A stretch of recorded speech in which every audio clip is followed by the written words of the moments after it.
that's a close call for me. There's a bowler in form, and that's Shaheen Shah Afridi.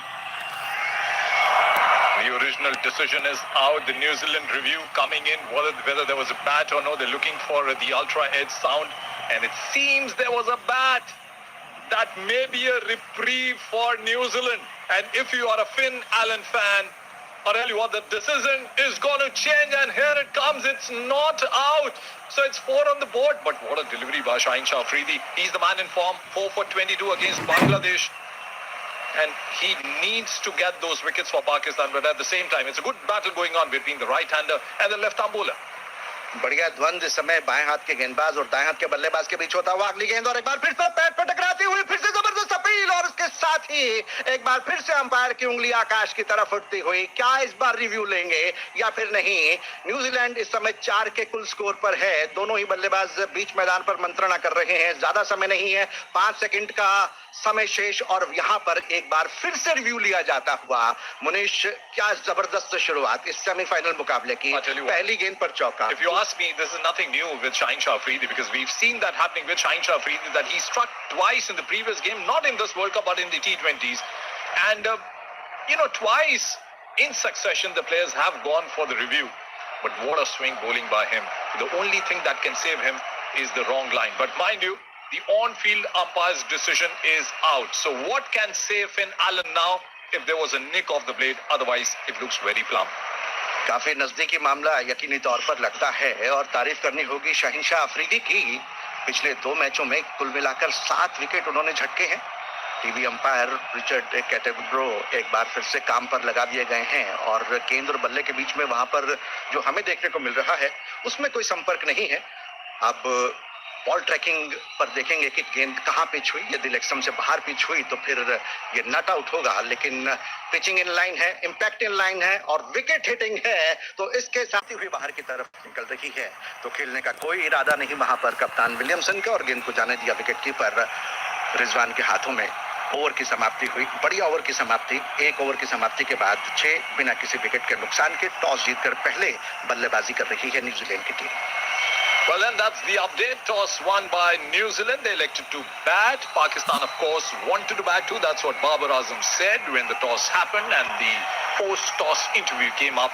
But then it's all even Stevens at the moment. Pakistan striking it early. It's a flat track, mind you, the Sydney cricket ground. And of course, we talk about the venue known for some of the heroics. India have played some memorable games at Sydney. But at the moment, the Sydney cricket ground happens to be one of the highest scoring venues of the T20 World Cup 2022. This is not the first occasion that both the teams are facing each other in the semi-finals. The stats have been shared across the globe in the social media. But I tell you what, with a new day, with a new over, with a new team, this is history in the making. 1 over gone, 6 on the board. The first over, of course, bowled by the left-arm fast bowler Shaheen Shah Afridi. And Naseem Shah now comes in to bowl the over number 2nd. Now this is experience and the youth in front of each other. As he comes in, bowls a right arm over the wicket delivery, a slower delivery, then pitching back off length and then just shifting away. Not too much of pace on that, and the ball reaching to the wicket keeper in the 2nd bounce. Now this is something which we haven't seen in Australia because dry conditions now in the SCG at Sydney. And you'll see that the ball not getting the height, the bounce, the way we've seen in the previous game in this World Cup. ये वही pitch है जिस पर Australia और New Zealand की भिड़ंत हुई थी, लेकिन तब से लेकर अब तक 16 दिन का समय बीत चुका है और उम्मीद ये की जा रही है कि इस पिच का दोहरा चरित्र होगा। जहां तक गति का सवाल है, दोहरी गति देखने को मिल सकती है, ऐसा अनुमान है। और पिछली गेंद पर भी हमने देखा कि गेंद कितना नीचे रह गई थी। एक बाउंस के बाद विकेट कीपर के पास पहुंची थी, अगली गेंद पर कोई रन नहीं। And then dot deliveries, the first 2 by Naseem Shah, wearing the 71 number jersey. But of course, there's a stat that's just come up. The bowler to take the maximum number of wickets in T20s in the very first over is Shaheen Shah Afridi, 16. Mohammad Amir with 14. And look who's there at number 3, Bhuvneshwar Kumar of India with 14 wickets. Now these are the strike bowlers. They give the early breakthroughs to their team. Flat track at Sydney. Naseem Shah comes in, right arm over the wicket, short of a length, onto the back foot, and played to the point fielder by Conway. No run. So 3 dot balls in the over number 2. You're listening to the live cricket commentary of the first semi-final match between Pakistan and New Zealand being played at the SCG which is situated at the Moore Park Road on the eastern suburbs of Sydney. And of course, Sydney is also the cultural heart of Australia. The SCG is in the middle of that cultural activities that happen in Sydney, but then it's the cricketing activity that's happening in Sydney at the moment. Naseem Shah comes in right arm over the wicket. Short delivery that's been pulled towards the wideish square leg boundary for a four. The second four of the game. The first from the blade of Devon Conway. बढ़िया shot वहां पर Conway के द्वारा, और इस बार जैसे ही उन्होंने देखा कि ये गेंद शॉर्ट ऑफ लेंथ है, बैकफुट पे जाकर इस गेंद को पुल कर दिया आसानी के साथ। गेंद हवा में जरूर थी, जानते थे कि वहां पर कोई फील्डर आसपास नहीं है। सुरक्षित उनका ये स्ट्रोक और गेंद सीमा रेखा से बाहर निकलती हुई 4 रनों के लिए पहला चौका उनके बल्ले से निकलता हुआ, और इस चौके की मदद से अब दोहरे अंक में न्यूजीलैंड की टीम का स्कोर 10, 1 विकेट के नुकसान पर। नसीम शाह की यदि बात करें तो इस विश्व कप में 3 विकेट उन्होंने लिए हैं, लेकिन काफी इकोनॉमिकल रहे हैं। Well, then he's got 2 fielders outside the 30-yard circle, which is third man and the deep square leg, which is backward. And this boundary was hit on the squarish. And that's almost a wicket coming in. And Conway did nothing wrong with it. The ball was back of length, went onto the back foot, just tapped the ball, and the ball rolled back, almost hit the wickets. And lucky for Devon Conway that it went inches away from the stumps, and it bounced once, twice, thrice, and just shied away from his leg stump, which will of course be the off stump for a right-hander. But what an escape. I'll tell you, if you're a New Zealand fan, this must be a finger in your mouth. What an escape for Devon Conway there. Playing with a blade that belongs to an Indian manufacturer, but then he's timed 1 boundary in this over very well. 10 on the board.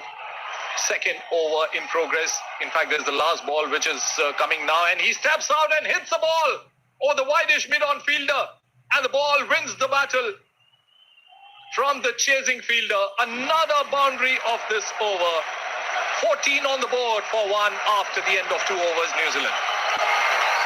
Field restriction का भरपूर फायदा उठाने की कोशिश में जुटे हुए समय नजर आ रहे हैं डेवन कॉनवे, और अंतिम गेंद पर उन्होंने गेंद को उठा करके खेल दिया था मिड विकेट क्षेत्र में, ये देखते हुए कि वहां पर कोई भी फील्डर सीमा रेखा के आसपास नहीं है। गेंद 4 रनों के लिए सीमा रेखा से बाहर चली गई थी, और 2 ओवर की समाप्ति के बाद न्यूजीलैंड की टीम अब 14, 1 विकेट के नुकसान पर। केन विलियमसन खेल रहे हैं 1 के व्यक्तिगत स्कोर पर, जबकि कॉनवे ने अब तक 9 रन बनाए हैं, जिसमें 2 चौके शामिल हैं। That was his, I would say, a shot that he loves to play. We get reminded of the knock that he played against Australia. 92 not out in 58 deliveries with 7 boundaries and 2 sixes. Now the left-hand, right-hand combination, with especially the experienced Kane Williamson at the other end, I think this is going to work well for New Zealand. Kane Williamson, of course, got 61 in the previous game. A lot depends on the captain, his knock, his stay, and his experience. नए over की शुरुआत शाहिनशाह अफरीदी के द्वारा तैयार, पहली गेंद लेकर crease के कोने से 1 कदम आगे निकलकर इस बार खूबसूरती के साथ इसे ड्राइव कर दिया। कवर और एक्स्ट्रा कवर के बीच में से गेंद सीमा रेखा की तरफ जा रही है। एक लंबी दौड़ लगाते हुए वहां पर कप्तान बाबर आजम, और इससे पहले कि गेंद को वो फील्ड करें और थ्रो करें, दौड़कर 3 रन पूरे कर लिए। अच्छी रनिंग बिटवीन द विकेट, और इन 3 रनों की मदद से न्यूजीलैंड की टीम का स्कोर बढ़ते हुए 17, 1 विकेट के नुकसान पर। पहला झटका न्यूजीलैंड की टीम को तब लगा जब 4 का स्कोर था टीम का, और 4 के व्यक्तिगत स्कोर पर ही एलन आउट करार दिए गए थे पगबादा आफरीदी के पिछले ओवर के दौरान। और अब ये देखना है कि क्या आफरीदी इस ओवर में भी कोई सफलता दिलवा पाते हैं अपनी टीम को या फिर नहीं। अच्छा प्रदर्शन पिछले 2 मैचों में, जैसा कि मैंने कहा, पिछले 2 मैचों में कुल मिलाकर 7 विकेट उन्होंने झटके हैं। अब देखना है कि क्या कुछ कर पाते हैं अपने इस ओवर की अगली गेंद पर। इस समय कॉनवे सामने 9 के व्यक्तिगत स्कोर पर स्ट्राइक लेने के लिए तैयार हैं, जबकि फील्ड प्लेसिंग में थोड़ा सा परिवर्तन किया जा रहा है, ये देखते हुए कि दाएं और बाएं हाथ का कॉम्बिनेशन बल्लेबाज का इस समय बीच मैदान पर है। कोई स्लिप पर खिलाड़ी मौजूद नहीं है। एक बैकवर्ड पॉइंट और एक खिलाड़ी वहां कवर, और एक मिड ऑफ पर अगली गेंद और पैड पर जाकर टकराती हुई गेंद में बहुत ज्यादा ऊंचाई नहीं है, लेकिन इस बार मराइस की कोई दिलचस्पी उसमें बहुत ज्यादा नजर नहीं आ रही है। Munish, immediately he took his eyes off, and it seemed that he was looking at me rather than Shahinsha Afridi. So he was so confident this time. But the umpires, a lot of pressure on them. The 2 umpires of the game today: Marais Erasmus of South Africa, Richard Illingworth of England, of course the TV umpire Richard Kettleborough. The reserve umpire is Michael Goff. and the match referees Chris Brott. So a lot of English representation, a lot of shouting going on, and they know how big this wicket is. Kane Williamson, not that he's under pressure, but he's having a word with Conway, who's on strike. Corner के लिए अगली गेंद, और एक बार फिर के crease के कोने से ये गेंद इस बार मिडल और लेग स्टंप पर आती। इस गेंद को फ्रंट फुट पे आके ड्राइव किया, लेकिन सीधा मिड ऑन की दिशा में 30 गज के दायरे के अंदर। रनों की संख्या में कोई वृद्धि नहीं है। हमारे स्टैटिस्टिशियन मनोज कुमार बता रहे हैं कि सिडनी में खेले जाने वाला ये 18वां T20 अंतरराष्ट्रीय मुकाबला है और पहले बल्लेबाजी करते हुए 10 मरतबा जीत दर्ज की गई है, जबकि 6 मैचों में वो टीम जीती है जिन्होंने की बैटिंग बाद में की है। तो ये लेखा जोखा है। लेकिन जहां तक इस विश्व कप की बात करें तो 6 मुकाबले यहां पर हुए हैं, जिसमें से 5 में वो टीम विजेता रही है जिसने पहले बल्लेबाजी की है। अगली गेंद इस बार पटकने की कोशिश, और इस बार शॉर्ट आर्म पुल कर दिया गेंद को वहां पर, इससे पहले कि मोहम्मद वसीम फील्ड करें। स्क्वायर लेग की दिशा में 1 रन का अवसर दोनों बल्लेबाजों के लिए बन चुका था। इस 1 रन की मदद से न्यूजीलैंड 18 1 विकेट के नुकसान पर। First power play is on, and I tell you what, our statistician Manoj Kumar is also playing well in the power plays. He's got a lot of papers with him, and he's just handed over one little stat which says that this is Pakistan 214 T20 international, 180th for New Zealand. Of course, the head-to-head record supports Pakistan. Out of the 28 played, Pakistan has won 17, New Zealand 11. और विश्व cup में भी पलड़ा कहीं ना कहीं पाकिस्तान का ही भारी रहा है। मनीष, 6 मुकाबले T20 विश्व कप में हुए हैं, जिसमें से 4 पाकिस्तान के पक्ष में रहे हैं और 2 न्यूजीलैंड के पक्ष में। अगली गेंद बल्ले का मुंह खोलते हुए गेंद को दिशा दे रही। स्क्वायर थर्ड मैन पर फील्डर मौजूद मोहम्मद वासिम के रूप में गेंद को वहां पर फील्ड करेंगे, लेकिन 1 रन चहलकदमी करते हुए दोनों बल्लेबाजों ने पूरा किया, और इस 1 रन के साथ न्यूजीलैंड अब 19 1 विकेट के नुकसान पर। विलियमसन पहुंचे इस 1 रन की मदद से अब 5 के व्यक्तिगत स्कोर पर। डेवन कॉनवे एक बार फिर से तैयार हैं इस ओवर में आफरीदी का सामना करने के लिए। आफरीदी निश्चित तौर पर चाहेंगे कि अपने पहले स्पेल के दौरान पाकिस्तान की टीम के लिए एक और सफलता हासिल करें, ताकि उनकी टीम की स्थिति और ज्यादा मजबूत हो जाए इस सेमीफाइनल मुकाबले में न्यूजीलैंड की टीम के खिलाफ। लेकिन क्या वो ऐसा कर पाएंगे? आफरीदी फिलहाल तैयार हैं, और इस बार ये गेंद मिडल और लेग स्टंप पर गेंद को खेलने का प्रयास किया। संभवतः गेंद पैड पर जाकर के टकराई। धीमी गति की गेंद थी। अपील वहां पर अधूरे मन से, जिसका कोई प्रभाव अंपायर पर नहीं, और इसके साथ ही ओवर की भी समाप्ति हुई। तो 3 ओवर के बाद न्यूजीलैंड की टीम टॉस जीतकर पहले बल्लेबाजी करते हुए 19 1 विकेट के नुकसान पर इस पहले सेमीफाइनल मुकाबले में, जो कि आईसीसी मेंस T20 विश्व कप के अंतर्गत सिडनी क्रिकेट ग्राउंड पर खेला जा रहा है। So he looks in confident. Shaheen Shah Afridi coming in, bowling a slow one, the last delivery of his over. And it's not easy when you're bowling in the power plays and you know that you've got some good strikers of the ball, Devon Conway, Kane Williamson, and then utilizing that slower one in the last delivery. Most of the bowlers, Ashish, they try to bowl a safe line, a defensive line, where they're bowling, especially the last ball of the power play. But this speaks about the confidence of Shaheen Shah Afridi. Got that wicket of Finn Allen, of course, one of the players who's been destroying all the bowlers. He's the new talk of the town if you speak about the New Zealand team. He's back into the dugout, 19 for 1 after 3 overs. And here comes the first change of Pakistan bowling. Haris Rao comes in to bowl his first over of the T20 World Cup semi-final, number 1 being played at the Sydney Cricket Ground. And what a record he's got. His best is 4 for 22. Of course, a bowler known for his pace, his line. He gets both of them accurately when he comes with ball. But at the moment, Williamson is on strike. He's batting on 5, right arm over the wicket. Short of a length delivery. That's been struck very well, and a diving stop at the mid-on. Just taking the sheen out of that shot by Williamson. A nice little shot. Stop there by Naseem. In fact, that's Shadab Khan. And what seemed like to be a perfect on drive by Kane Williamson. A nice piece of fielding by Pakistan. जी हाँ, शादाब ने वहां पर कोशिश की थी, लेकिन ठीक तरह से गेंद को रोक नहीं पाए, और इससे पहले कि दोबारा वहां पर गेंद को रोकने का प्रयास किया जाता, 2 रनों का अवसर बन चुका था। 21 1 विकेट के नुकसान पर न्यूजीलैंड की टीम का स्कोर। पिछले 10 मैचों में यदि बात करें न्यूजीलैंड की टीम की, तो पिछले 10 मैचों में सिर्फ 3 ही मुकाबले न्यूजीलैंड की टीम हारी है। और मजे की बात यह है मुनीश कि इन 3 में से 2 मुकाबले पाकिस्तान ने उन्हें हराए हैं और 1 इंग्लैंड ने। तो बाकी देशों से तो जीतने में न्यूजीलैंड की टीम को बहुत ज्यादा परेशानी नहीं, लेकिन पाकिस्तान की टीम अक्सर उन्हें चुनौती देती हुई नजर आती है और त्रिकोणीय श्रृंखला जो कि इस विश्व कप से पहले न्यूजीलैंड में हुई थी, उसमें भी पाकिस्तान की टीम ने न्यूजीलैंड की टीम को परास्त किया था फाइनल मुकाबले में। I tell you what, a good bunch of players, have a good understanding amongst them. It's a good combination, the New Zealand side, and they don't worry who they are playing, and they play very positively. Imagine a player like Martin Guptill sitting outside, Finn Allen given an opportunity, Devon Conway with runs, Glenn Phillips with runs, Williamson has got into that nick, he got a 61 in the previous game. So things are getting better, and mind you, Kane Williamson is a big match player. He knows the temperament required for a big platform like the semi-final that you witnessed. And this is the live commentary coming to you from the All India Radio Studios. My name is Manish Ali, with me is Ashish Charangu, along with Jatin Sood, our scorer, and Manoj Kumar, our statistician. It's 21 for 1 on the board, 3.1 overs being bowled. The play has been held up because there's a movement at the side screen, and we get to see that the players are getting ready now.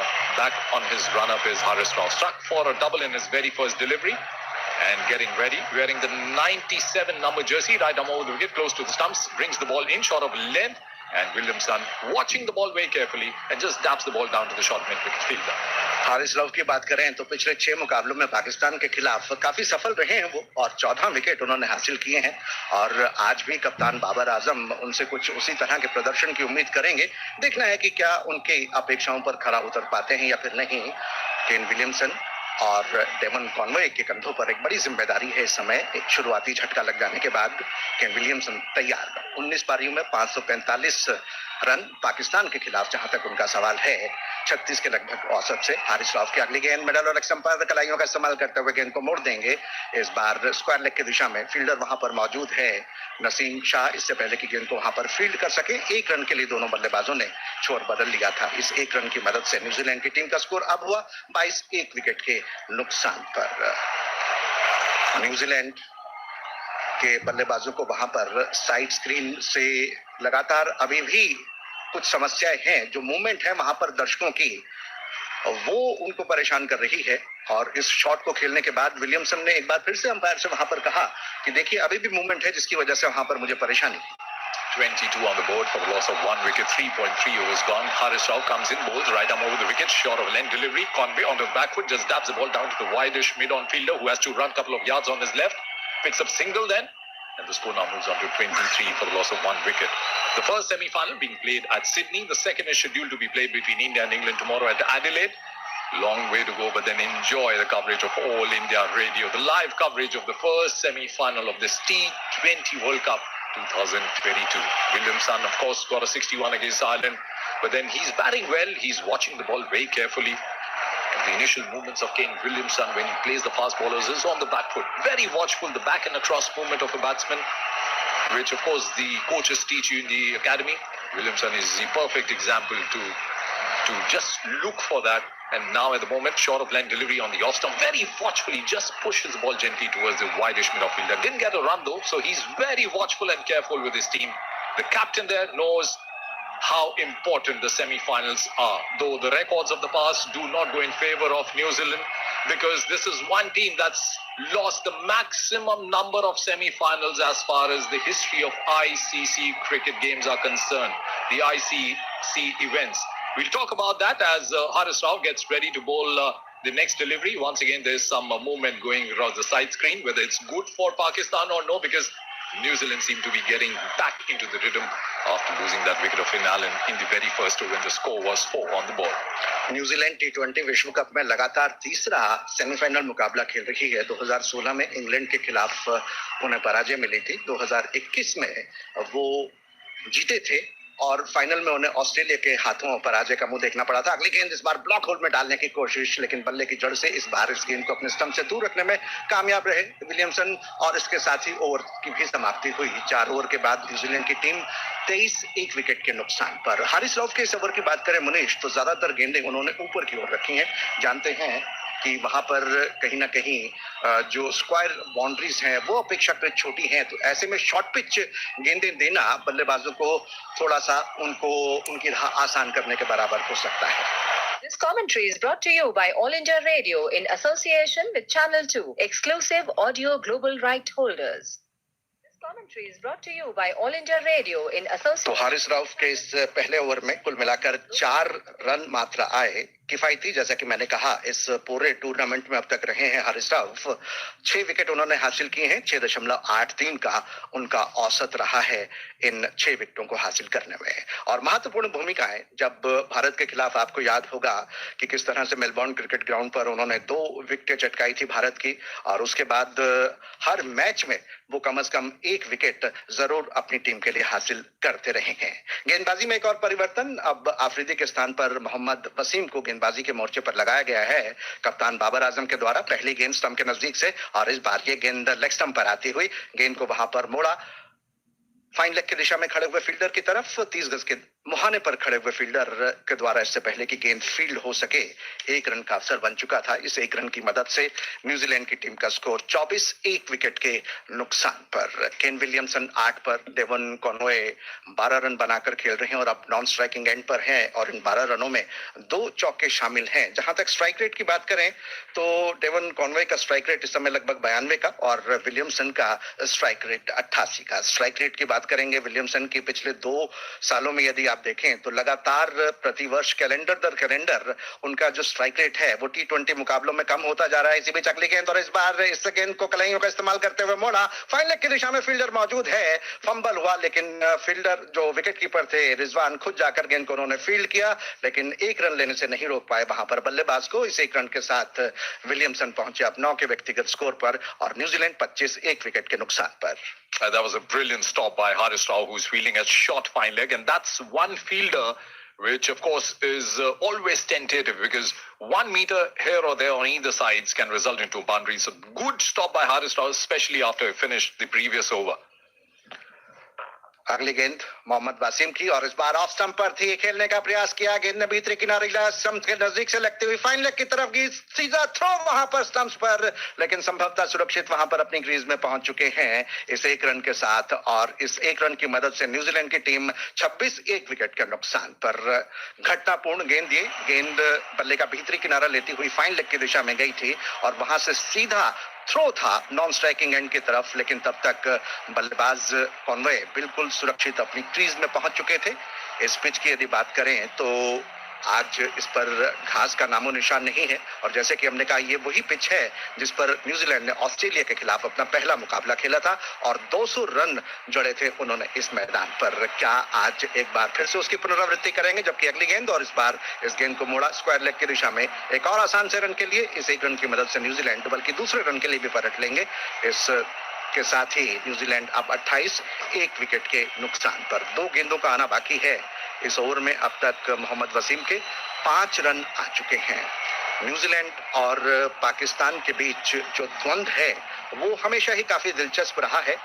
2007 में यदि आप बात करें तो पाकिस्तान और New Zealand की टीमें आमने सामने थी, जिसमें पाकिस्तान की टीम ने 4 विकेट से सफलता हासिल की थी। अगली गेंद, और इस बार फिर से इस गेंद को खेल दिया स्क्वायर लेग की दिशा में, 1 रन से ज्यादा नहीं मिलेगा। इस 1 रन के साथ न्यूजीलैंड 29 पर, 1 विकेट के नुकसान पर। अंतिम गेंद का आना बाकी है।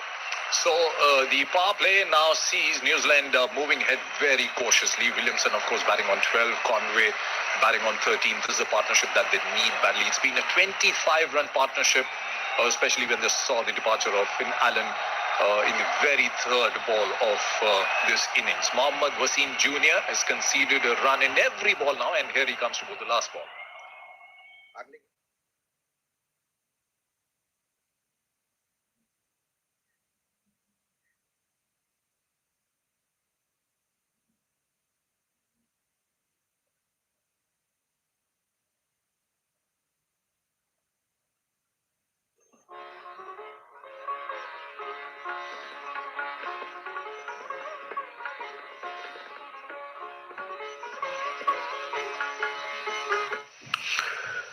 Good afternoon. This is All India Radio. I'm Abhishek Mukhopadhyay with the Midday News.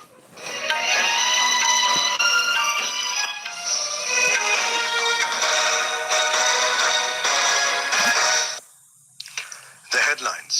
Justice Dhananjay Yashwant Chand in the true sense annual convention. Channel है।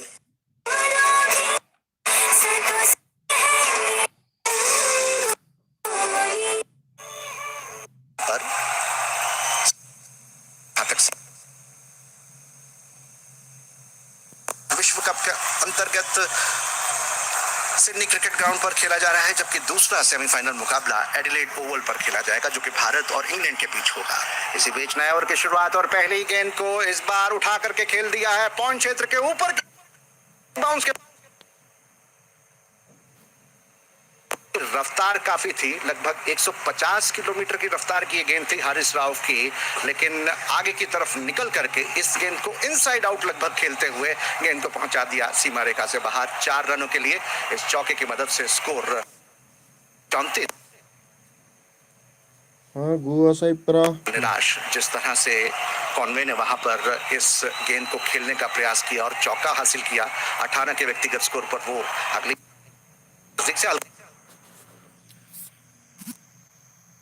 पर फील्ड किया जा सके इफ्तिकार अहमद के द्वारा। तो अच्छी रनिंग बिटवीन द विकेट, जहां पर बड़े स्ट्रोक्स नहीं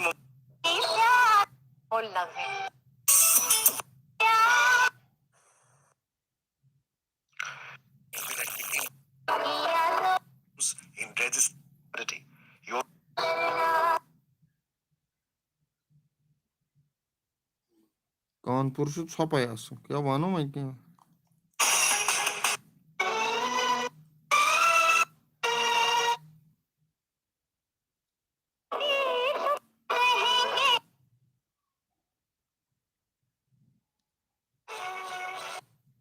He said this while inaugurating जा सके।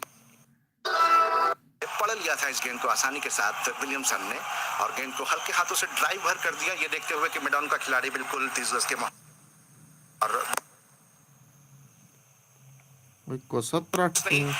कॉल हुई और रन पूरा किया गया। तो पहली 3 गेंदों पर 6 रन आते हुए 36 पर न्यूजीलैंड की टीम का स्कोर 1 विकेट के नुकसान पर। हारिस राउफ एक बार फिर से तैयार, इस बार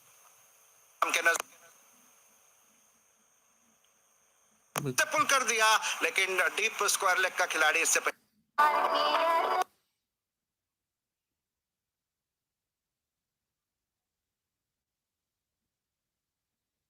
आसानी के साथ दौड़कर 2 रन और पूरे कर लिए जाएंगे। इन 2 रनों के साथ न्यूजीलैंड बढ़कर अब 38 1 विकेट के नुकसान पर। एक खिलाड़ी को वहां पर लगाया है डीप स्क्वायर लेग पर, एक लेग साइड ट्रैप है वहां पर, शॉर्ट पिच गेंदों से कहीं ना कहीं अपने जाल में फंसाने की कोशिश है हारिस राउफ की, लेकिन इस मर्तबा पूरी तरह से सुरक्षित था ये शॉट कॉनवे का। 38 1 विकेट के नुकसान पर हारिस राउफ की अब तक जो सबसे तेज गति की गेंद रही है आज, वो 150.2 किलोमीटर की रफ्तार की। अगली गेंद मिडल रोड स्टंप की इस गेंद को हल्के से पुश कर दिया, फ्रंट फुट पे आके फॉलो थ्रू में गेंद को खुद फील्ड किया। हारिस राउफ ने रनों का कोई प्रश्न नहीं और एक गेंद अभी भी इस ओवर की बाकी बची है। पहली डॉट बॉल इस ओवर की, इससे पूर्व पहली गेंद पर चौका, फिर 2 सिंगल और उसके बाद 2 रन इससे पूर्व की गेंद पर, जो कि डॉट बॉल हुई थी उससे पहले की गेंद पर बनाने में कामयाब रहे थे। अच्छा सा मिश्रण कर रहे हैं हारिस राउफ अपनी तेज गति की गेंदों के बीच बीच धीमी गति की गेंदों का। देखना है कि अगली गेंद पर किस तरह की विविधता यहाँ पर देखने को मिलती है। डेवन कॉनवे तैयार, एक बार फिर से स्टंप के नजदीक से गेंद और इस बार हल्के हाथों से गेंद को खेल दिया, मिड ऑफ की दिशा में दौड़कर 1 रन पूरा कर लेंगे। स्टंप पर सीधा थ्रो है, क्या यहाँ पर सफलता मिली है? शादाब का वहां पर थ्रो था नॉन स्ट्राइकिंग एंड की तरफ और तीसरे अंपायर के लिए रेफर किया गया है। मुनीश, काफी नजदीकी मामला, निश्चित रूप से शादाब की तारीफ करनी होगी। पहले भी एक प्रयास वो कर चुके हैं, लेकिन इस बार का प्रयास मुझे लगता है कि कहीं ना कहीं मुश्किलों में डाल सकता है कॉनवे को।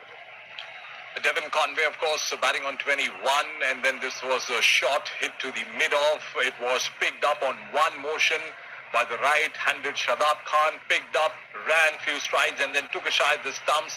And what looks like to us that Conway was inches away from the crease, but we'll wait for the third umpire's verdict. In fact, the video umpire's verdict. जी हाँ, टीवी अंपायर रिचर्ड कैटरब्रो इस समय अपना निर्णय देते हुए joint screen पर उनका निर्णय आता हुआ OUT आउट, और इसके साथ ही पारी समाप्त हुई। वहां पर डेवन कॉनवे के 21 रन बनाकर वापस लौट रहे हैं निराश कदमों के साथ। 20 गेंदों में ये 21 रन उन्होंने बनाए 105 के स्ट्राइक रेट के साथ, जिसमें 3 चौके शामिल थे।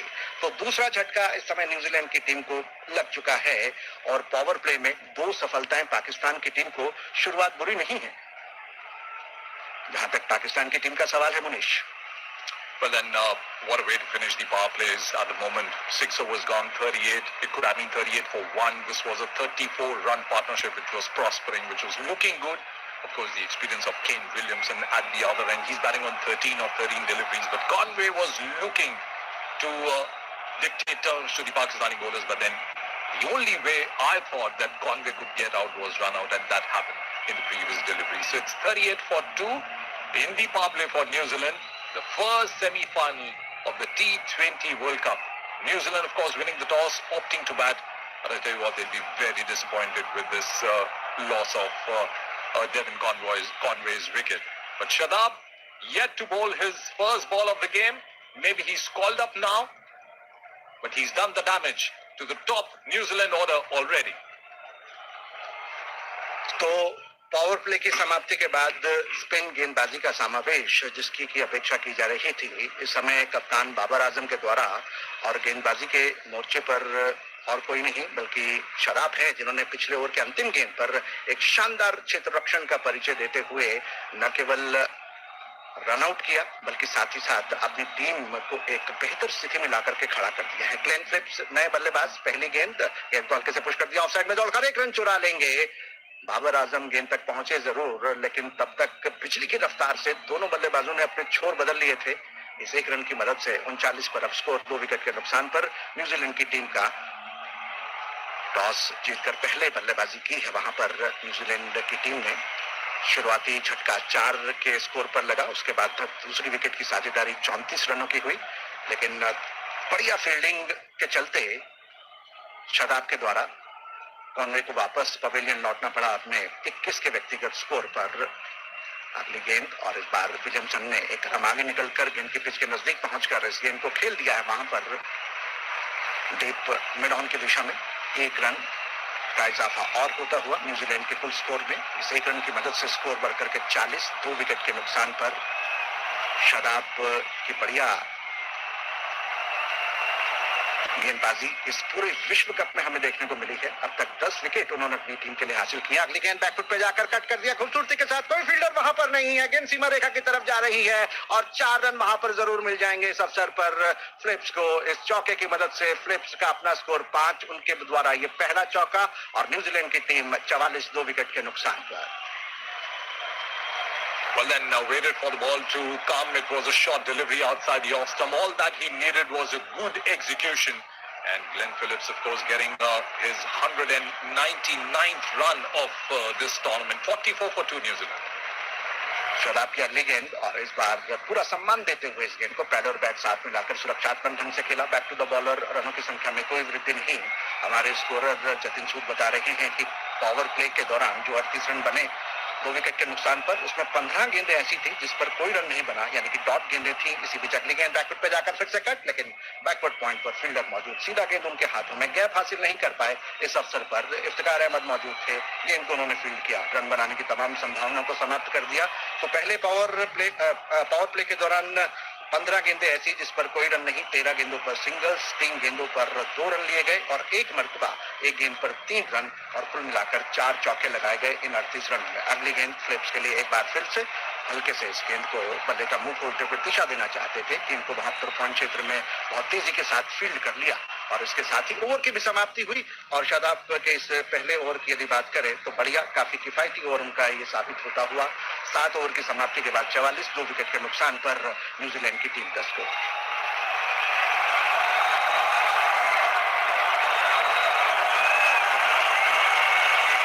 Well then, they need a partnership here and a long innings, of course, and that's what everybody expects.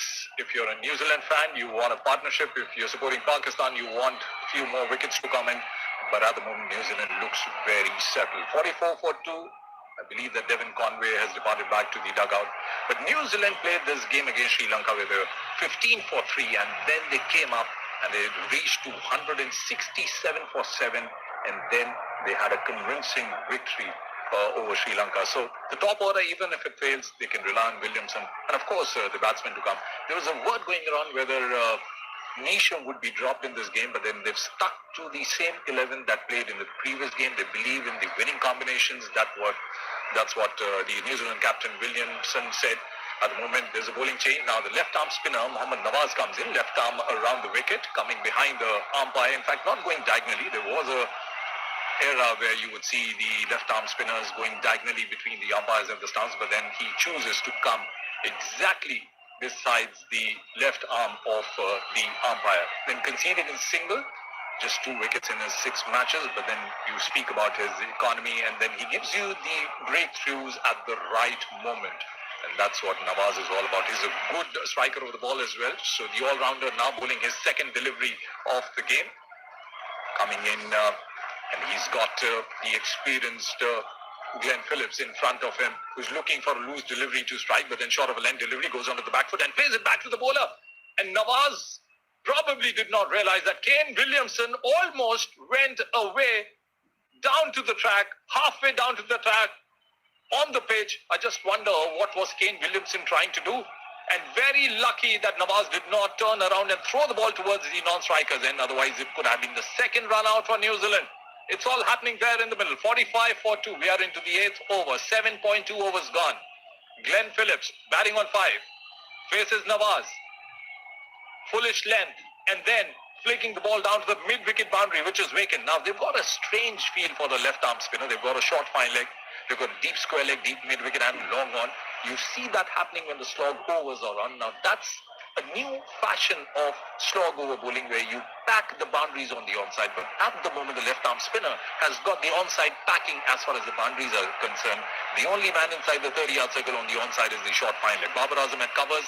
They've got a point. They've got a third man as well. Those are the 4 fielders inside the 30-yard circle. Nawaz comes in, bowls a full toss. That's been flicked down to the wide-ish long on fielder. And they run well. Williamson running faster because the ball came at the non-strikers. And in fact, that was Glenn Phillips. And then 2 more runs added to the total of New Zealand. That now moves on to 48 for the loss of 2 wickets. Well, the 2 centuries scored in the T20 World Cup. 109 by Riley Russo of South Africa against Bangladesh here at Sydney. Glenn Phillips got 100. And that was a magnificent innings against Sri Lanka. And we were talking about that game where New Zealand were 15 for 3, and then came the 83-run partnership between Glenn Phillips and Kane Williamson. Meanwhile, Williamson gets a delivery on the onside, opts to flick the ball to the deep square leg fielder for a single, and takes the score to 49 for 2 in 7.5 overs. Nawaz has conceded 5 runs in this over, but then he looks very confident. He slowed down the pace of the game.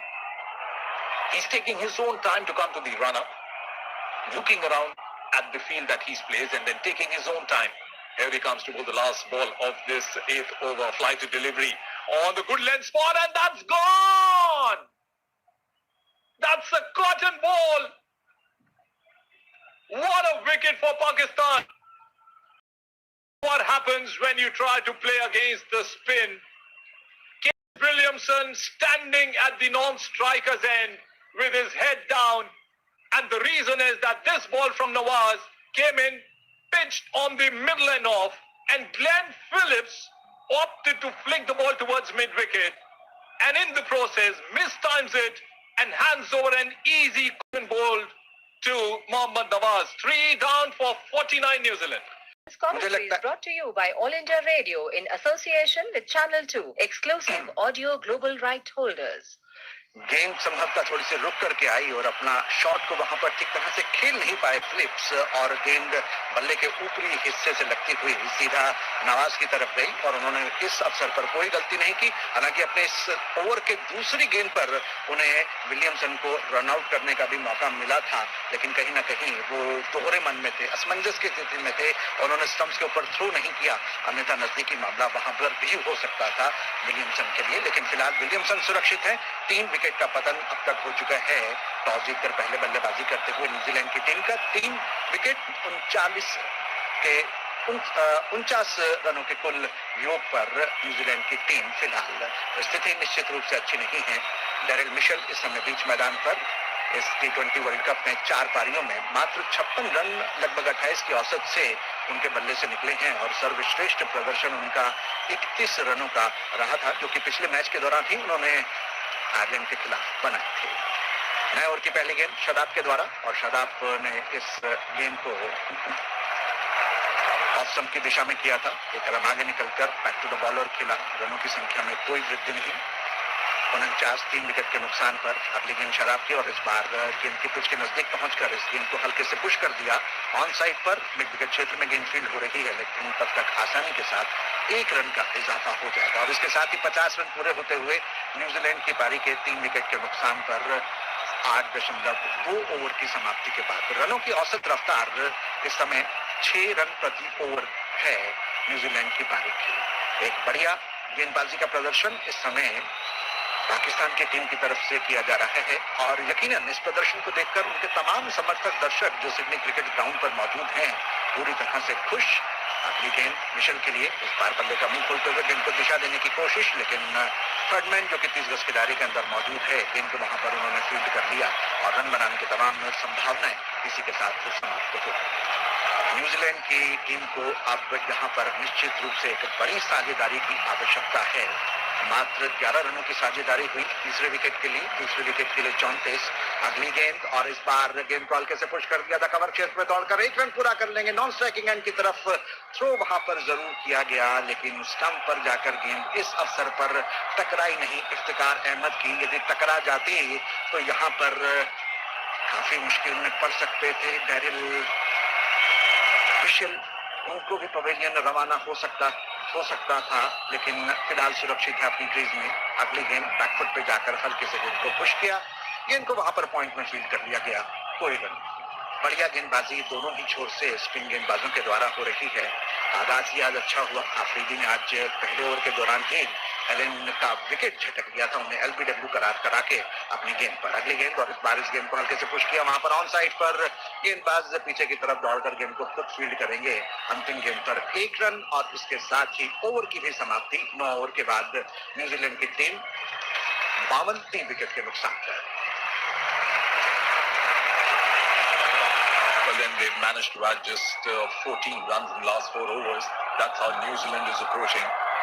But if you're a T20 fan, if you read the game very well, you'll understand it all depends on how you score in the last 4 or 5 overs. And I think New Zealand are eyeing those overs because when you see the top order collapsing for a bit, 52 for 3 in 9 overs, then you start calculating, you read the wickets well. And I'm sure the experience of Kane Williamson, who's right there in the middle, has read the wicket very well because there's no grass on this Sydney cricket ground wicket. The spinners have slowed down the proceedings.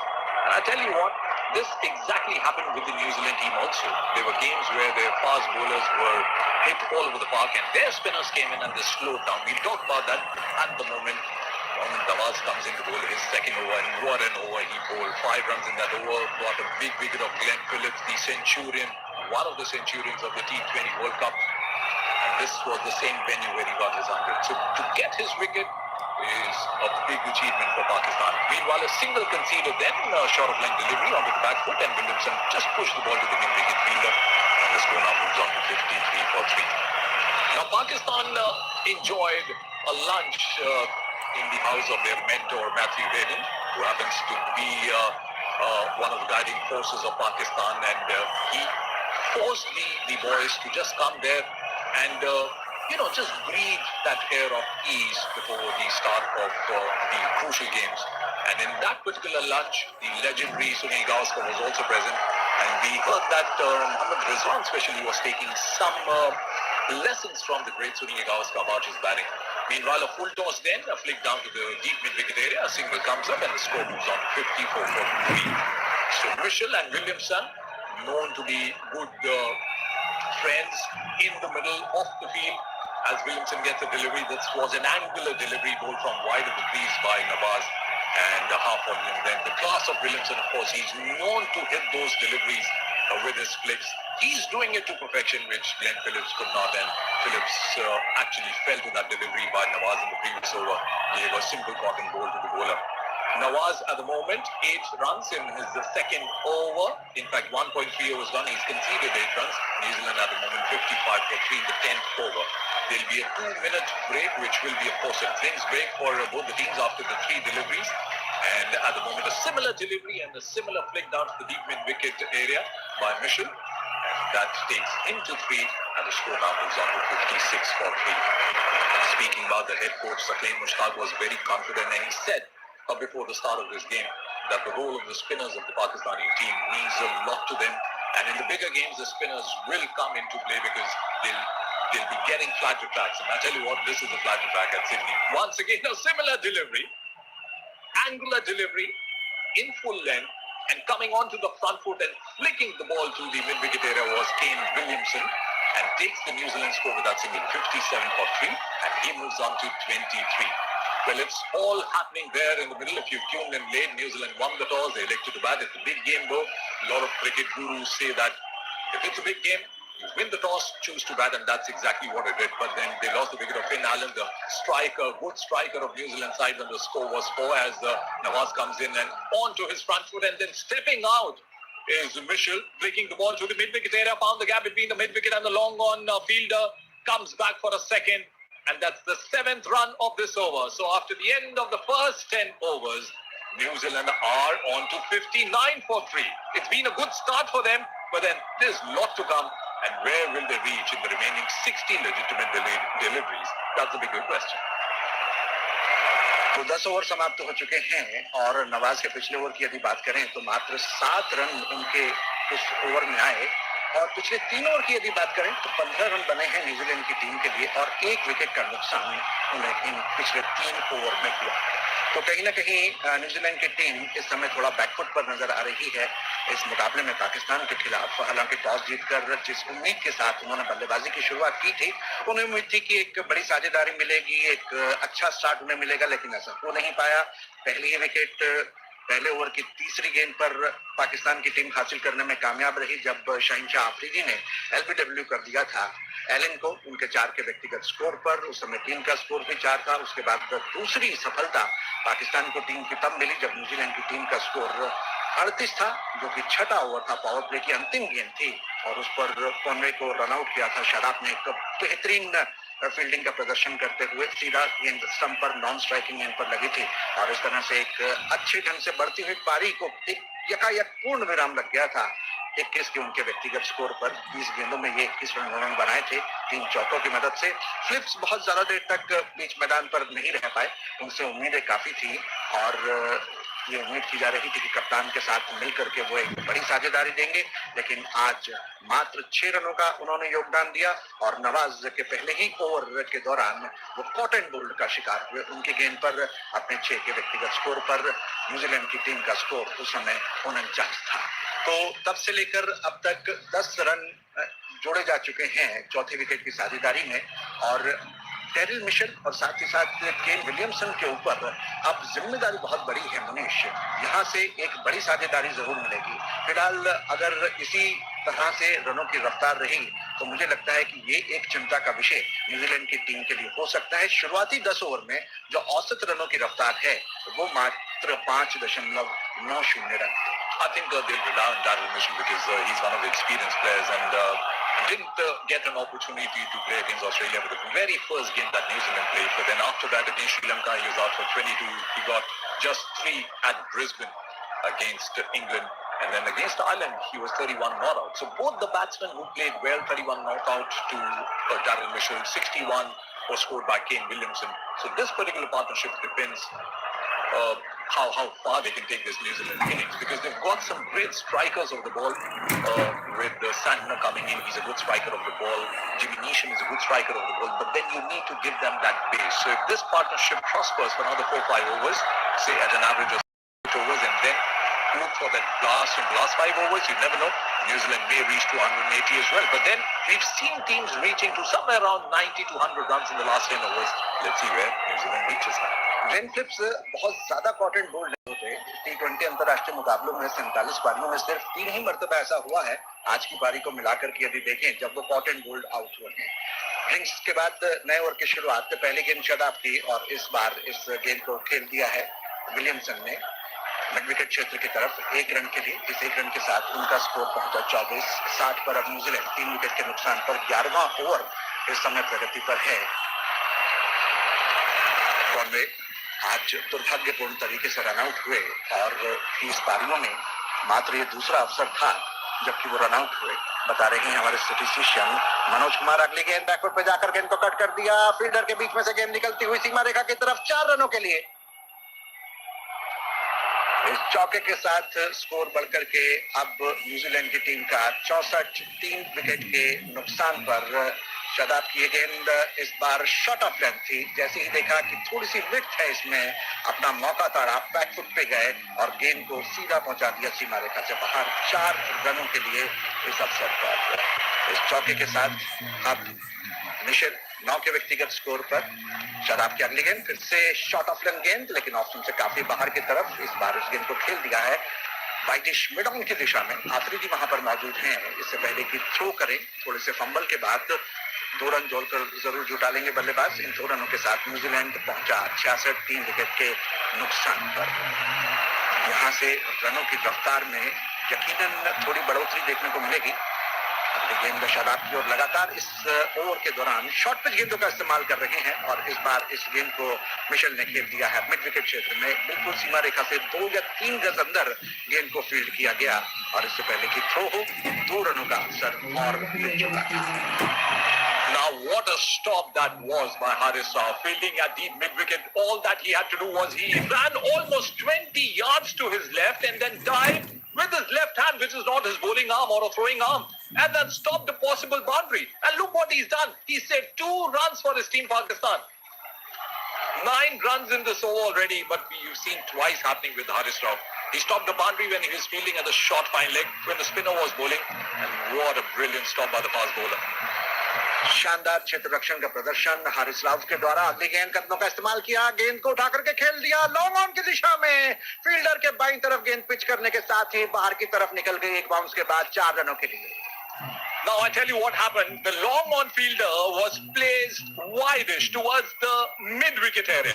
Hence, it was Phillips who found the gap. All that he needed to do to step out and hit the ball to perfection. He did that, chose to go on air and a 1 bounce boundary. Afridi वहां पर दौड़े जरूर थे गेंद की तरफ, लेकिन गेंद उनसे काफी ज्यादा दूर थी। अगली गेंद और इस बार इस गेंद को खेल दिया है वहां पर पॉइंट और कवर के बीच में से गैप हासिल करते हुए। फील्डर वहां पर स्वीपर कवर पर मौजूद। 1 रन से ही संतोष करना पड़ेगा अंतिम गेंद पर। 11 ओवर की समाप्ति के बाद न्यूजीलैंड 73 3 विकेट के नुकसान पर। केन विलियमसन 24 पर 25 गेंदों का सामना करने के बाद और टेरी मिशेल ने अब तक 9-10 गेंदों का सामना करने के बाद 18 रन बना लिए हैं, जिसमें 2 चौके शामिल हैं। तो इस ओवर के दौरान कुछ रफ्तार मिलती हुई नजर आ रही है। न्यूजीलैंड की पारी को देखना ये है कि क्या ये सिलसिला न्यूजीलैंड के ये दोनों बल्लेबाज कायम रखने में कामयाब रहेंगे या फिर नहीं। हमारे स्कोरर जतिन सूद बता रहे हैं कि अब तक की न्यूजीलैंड की पारी का ये सबसे बढ़िया ओवर न्यूजीलैंड के दृष्टिकोण से रहा, जिसमें 14 रन आए। No matter what you say about Jatin Sood, you call him a scorer or a statistician, but then he's living, eating, drinking cricket throughout. In the coming for the New Zealand batsmen, Jimmy Neesham, Santner, Sodi can bat a bit, Saudi can strike the ball well. So that's going to happen after we break this partnership. But then Williamson on 24 not out, Mitchell on 18 not out, just loosening up and getting 14 runs in this over. Amazing. So that also sees Naseem Shah coming to bowl his second over. He bowled his first over, which was of course the second over of the Pakistan innings. And here he comes to bowl the 12th over. Now if my maths goes right, New Zealand was scoring almost at 6 and over. At the end of the 10th over, they were in fact 15-9 for the loss of 3 wickets. And all of a sudden in the 11th over, they climb up to 14 runs and they take their average up also. So this is what T20 cricket is all about. Especially when you have experienced players in the middle in the form of Darryl Mitchell and Kane Williamson. You can hope for the best, hope to score 100 in the remaining 10 overs. But then they're left with only 9. Naseem Shah comes in and you can see the single. The score now moves on to 74 for 3. The experienced Kane Williamson got 61 in the previous game. And I'm repeating that. The reason is that New Zealand wanted to see the experienced captain, the player, to come into runs, and he did that. On strike now to Naseem Shah, close to the wicket, short of length delivery outside the off stump. Goes on to the back foot, punches the ball down to the deep point fielder. You get only a single then. But the body language of both Darryl Mitchell and Kane Williamson looking so positive at the moment. I tell you what, they're fancying their chances to go beyond 170. And if you do that in a bigger game, you put the opponents on pressure. Pakistan losing the toss. I heard Babar Azam saying that if he had won the toss, he would have opted to bat. But then I reckon, these phrases should go away from the cricket circles, because if you are playing a semi-final, be prepared to play first, in fact bat first or bat second. Naseem Shah comes in, both the short line delivery, which was slower in pace, 138 kilometers an hour. He's climbed up to 145 as well. And that is, of course, the leg by given by the umpire. And Jatin Sood, playing a square cut, sitting next to me, says that this is the first extra of the Pakistani bowling. So it's been disciplined throughout. अनुशासित गेंदबाजी रही है इस पूरे मुकाबले में पाकिस्तान की team का, जहां तक सवाल है निश्चित तौर पर। और जैसा कि आपने कहा, पहला अतिरिक्त रन वो भी लेग बाई के रूप में 76, 3 विकेट के नुकसान पर 3 गेंदों का आना बाकी है। एक बार फिर से तैयार वहां पर नसीम शाह, और इस बार इस गेंद को खेल दिया मिड विकेट और मिड ऑन के फील्डर के बीच में से, लेकिन गेंद को वहां पर फील्ड किया जा रहा है। 2 रन दौड़कर पूरे कर लेंगे इससे पहले कि गेंद फील्ड हो सके। 2 रनों के साथ न्यूजीलैंड 78, 3 विकेट के नुकसान पर। Well, then Mohammad Nawaz was the fielder there. And the good thing to see at the moment is that these are long boundaries on the side. So the players are at least 7 yards before the boundary. There have been celebrations with the Pakistani fans. The New Zealand fans are not as much as the Pakistani fans are there. But then 4 runs conceded in this over. They got 14 in the previous over, which was the 11th over. So it's 18 runs now in 1.4 overs. The previous 1.4 overs, as Williamson gets a delivery, which was slow one, and he picks the ball to the short mid-wicket area, which is all vacant. Just to remind our listeners, this is the typical on-side field that you see in T20 games, with a fine leg inside the 30-yard circle, and the 3 deep fielders at deep backward square leg, deep mid-wicket, and long on. Williamson just had a word with Darryl Mitchell, saying that if we don't get the boundaries, just look for those runs, convert the ones into twos. That was the 5th run of this over. One more delivery to come. Naseem Shah comes in right on the wicket. Again a slow one, flicking the ball to the mid-wicket area. They've ran the first run very fast. They need to work hard. Williamson says, come on, and then completes the 2nd run. So that's good running between the wickets. 7 runs of the over number 12. Now they've got 21 runs in the last 2 overs. That's good planned batting by New Zealand. They are on to 81 for 3 after 12 overs. तो drinks के बाद पिछले 2 over में यदि आप देखें तो कुल मिलाकर 21 रन बने हैं, यानी कि 11.50 के औसत से दोनों ही बल्लेबाजों ने रन बनाए हैं। और सही दिशा में इस समय न्यूजीलैंड के दोनों बल्लेबाज अपनी टीम की पारी को आगे बढ़ाते हुए नजर आ रहे हैं। थोड़ी देर पहले ड्रिंक्स से पहले जो कि औसत रनों की रफ्तार 6 से नीचे थी, 5.90, वो अब बढ़कर के 6.75 पर पहुंच चुकी है। और इसी तरह की पारी की आवश्यकता है, इसी तरीके की स्कोरिंग की आवश्यकता है। और जिस तरह से वहां पर सिंगल्स को डबल्स में, और जहां पर कोई रन नहीं वहां पर सिंगल्स चुरा करके ले रहे हैं न्यूजीलैंड के बल्लेबाज, वो यकीनन इस समय की मांग है, उसी के अनुसार बल्लेबाजी करनी होगी। दोनों ही बल्लेबाज काफी अनुभवी, जानते हैं इस बात को भली भांति। 81, 3 विकेट के नुकसान पर मोहम्मद वसीम अब गेंदबाजी के मोर्चे पर एक और परिवर्तन होता हुआ। स्पिन गेंदबाजी का जो आक्रमण था वो पूरी तरह से समय हटा लिया गया है कप्तान बाबर आजम के द्वारा। मोहम्मद वसीम ने अपने पहले ओवर में 7 रन दिए थे। ये गेंद, और इस बार इस गेंद को खूबसूरती के साथ पुल कर दिया गेंद दर्शक दीर्घा में सीधा 6 रनों के लिए। And that happens to be the first 6 for New Zealand. And what a way to come in the 13th over. पहला छक्का इस मुकाबले का लगता हुआ। इस बार ये गेंद शॉर्ट ऑफ लेंथ थी, अपना मौका ताड़ा वहां पर केन विलियमसन ने। निगाहें उनकी पूरी तरह से जम चुकी हैं, इस पिच के मिजाज को और उछाल को पूरी तरह से समझ चुके हैं। किसी तरह की कोई कोताही नहीं, कोई गलती नहीं, और गेंद सीधा उनके बल्ले से टकराने के बाद दर्शक दीर्घा में गोली की रफ्तार से पहुंचती हुई 6 रनों के लिए। न्यूजीलैंड 87, 3 विकेट के नुकसान पर। पहली ही गेंद पर 6। अगली गेंद फिर से इस बार शॉर्ट ऑफ लेंथ, लेकिन धीमी गति की गेंद। गेंद और बल्ले के बीच में संपर्क हुआ, पैड पर जाकर टकराई गेंद और उसके बाद हवा में उछली, लपका गया। लेकिन मुझे लगता है कि शायद गेंद और बल्ले के बीच में संपर्क नहीं हुआ। लेकिन क्या डीआरएस के लिए वहां पर जाएंगे? अभी भी 7 सेकंड का समय शेष है डीआरएस लिए जाने में, और डीआरएस अंततः बाबर आजम ने वहां पर ले लिया। Well, then this is a tough call because it was a slow delivery by Wasim, and the ball hit the thigh pad of Kane Williamson. It popped up for a moment. I thought it's probably landing on the wicket because the way Glenn Mitchell shouted, he wanted him to go back, but the ball popped up so much that Rizwan, the wicketkeeper, had an easy taking in the end.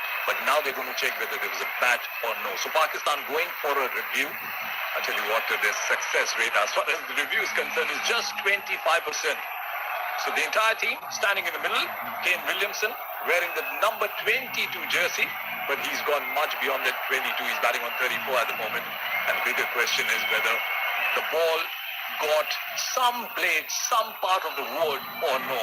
To us, it looks as if Kane Williamson is all clear, but we wait for the TV umpire's verdict. जहाँ Richard कैटरब्रो के निर्णय का इंतजार करना पड़ेगा। पाकिस्तान ने वहां पर रिव्यू लिया है। ऑन फील्ड अंपायर का फैसला नॉट आउट का था। गेंद और बल्ले के बीच में कोई संपर्क एल्ट्राज पर नजर नहीं आ रहा, किसी तरह की कोई हरकत नहीं है वहां पर। लेकिन तीसरे अंपायर वहां पर ये भी जरूर देखेंगे कि क्या गेंद स्टंप पर जाकर टकराने वाली थी या फिर नहीं। गेंद वहां पर पिच करने के बाद outside of impact on line है और विकेट मिसिंग है, तो स्टंप के काफी ऊपर से निकल रही थी, जिसकी वजह से ये रिव्यू पाकिस्तान का यहाँ पर बेकार चला गया। और ऑन फील्ड अंपायर एरास्मस अपनी जगह पर बिल्कुल सही साबित होते हुए 87 पर अभी भी 3 न्यूजीलैंड की टीम का स्कोर 12.2 ओवर की समाप्ति के बाद। तो पाकिस्तान के पास अब एक रिव्यू बचा है, न्यूजीलैंड की टीम के पास एक रिव्यू बचा है। अगली गेंद और इस बार ब्लॉक होल में डालने की कोशिश पैर पर टकराती हुई अपील जबरदस्त, एक रन दौड़कर पूरा कर लिया। दूसरे रन के लिए पलटना चाहते थे, बल्कि वहां पर रन लेने का प्रयास किया था, लेकिन जब देखा कि गेंद बहुत तेजी के साथ फील्ड हो रही है तो अपने इरादे को बदला। क्या रिव्यू लेंगे महेश? लगातार दूसरा अवसर है, वहां पर गेंद पैड पर जाकर के टकराई है इस बार, लेकिन मुझे लगता है कहीं ना कहीं शायद लेग स्टंप को छोड़ती हुई जा रही थी और यही वहां पर मन में गेंदबाज के भी होगा, जिसकी वजह से उन्होंने वहां पर ये रिव्यू लिया। That's a reverse swing for me. And when we look at these slower replays, we see that there was some bat and there was a hard-hearted appeal by the Pakistani players. The next delivery, of course, is low full toss. This is the in-swinging reverse swings that we see. When you speak about the in-swing yorkers and the late swings, the reverse swing, you think about one of the greats of Pakistan, which is Waqar Yunus. And it looks very similar to what Waqar Yunus used to bowl, what Mohammad Wasim is bowling at the moment. But I tell you what, the pace differs, but the accuracy looks very similar. New Zealand at the moment, 88 for 3. The single picked up by Williamson. Mitchell is on strike. He's batting on 21. Williamson is on 235. 2 गेंदों का आना बाकी है। 7 run अब तक इस over में आ चुके हैं। पहली गेंद पर छक्का, उसके बाद की 2 गेंदें डॉट बॉल और पिछली गेंद पर एक सिंगल किया था। 88 3 विकेट के नुकसान पर तैयार मिशेल अगली गेंद का सामना करने के लिए मोहम्मद वसीम के, और इस बार इस गेंद को खूबसूरती के साथ ड्राइव किया, लेकिन मोहम्मद शादाब की एक बार फिर से तारीफ करनी होगी। एक्स्ट्रा कवर क्षेत्र में 30 गज के दायरे के अंदर उन्होंने कलाबाजी खाते हुए गेंद को फील्ड किया और रन बनाने की तमाम संभावनाओं को इसी के साथ समाप्त कर दिया। लगभग 145 किलोमीटर की रफ्तार की ये गेंद थी मोहम्मद वसीम की। 88 3 विकेट के नुकसान पर अच्छा ओवर साबित होता हुआ। पहली गेंद पर जरूर 6 रन बनाने में कामयाब रहे थे केन विलियमसन, लेकिन उसके बाद से लगातार किफायत बरती है, लगातार दबाव में रखा है मोहम्मद वसीम ने और परीक्षा ले रहे हैं लगातार अपनी गेंदों पर। अगली गेंद इस बार ऑप्शन से बाहर की तरफ, इस गेंद को हाफ वॉले पर लेकर ड्राइव जरूर किया, लेकिन मिड ऑफ पर फील्डर मौजूद है, 1 रन से ज्यादा नहीं मिलेगा। 89 पर स्कोर, 3 विकेट के नुकसान पर 13 ओवर की समाप्ति के बाद। This commentary is brought to you by All India Radio in association with Channel 2, exclusive audio global right holders. Well, then it's 89 for 3 after 13. They were 59 for 3 after 10 overs. The New Zealand captain, of course, there in the middle and playing very well. Kane Williamson, 136 of 33 deliveries with just one big hit that's gone beyond the boundary, and that was the lone 6 of the New Zealand innings. Glenn Phillips has hit one boundary, but then they're building up a partnership there. In the last 30 overs, I've seen 30 runs just to confirm there by our scorer Jatin Sood. Looking at the bowling analysis, Shaheen Shah Afridi has bowled 2 overs for 11 runs. He's got that wicket, the big wicket of Finn Allen in the beginning in the third delivery of the Pakistan bowling. And meanwhile, there's Shadab Khan that he's getting ready to bowl. The over number 14 comes in and bowls a flighted delivery outside the off-stump short of length. Just dab the ball down to the backward point area. Darryl Mitchell there asking for a run. Williamson saying yes. It was a quick run between the wickets, and the placement of the ball and the pace at which the ball was played was perfect towards the backward point area. Williamson, he's on strike. He's a good player of the spin, mind you. He's got that ability to flick the ball against the spin to the leg spinners or the left arm spinners. Shadab, the leg spin now coming in. bowling a short of a length delivery outside the off stump. That spun a bit. Williamson goes on with the back foot, punches it down to the long on fielder for a single. Moves on to 36. New Zealand on to 91 for 3. Now Shadab is bowling his last over. He's wicketless as of now, but he's been played very cautiously by the New Zealand batsman. 25 runs is what he's conceded. Comes in and bowls a flat delivery. He's getting some turn, so that good news for Ish Sodhi, the leg spinner, and also for Mitchell Santner, the left-arm spinner of New Zealand. Because to see that turn coming in at Sydney, you think of the subcontinent wickets, but the Pakistan bowlers need to strike well now. 92 for 3. New Zealand will be eyeing somewhere around 170, 180 runs. Jimmy Neesham is the next batsman. He's padded up to come in. Mitchell Santner, I reckon he may come in because he's a left-hander. Neesham is a good striker of the ball too. So is Team Saudi. Those are the next 3 batsmen in the lineup. A full toss there by Shadab Khan. Lucky that he escaped with a bigger shot because just a single conceded.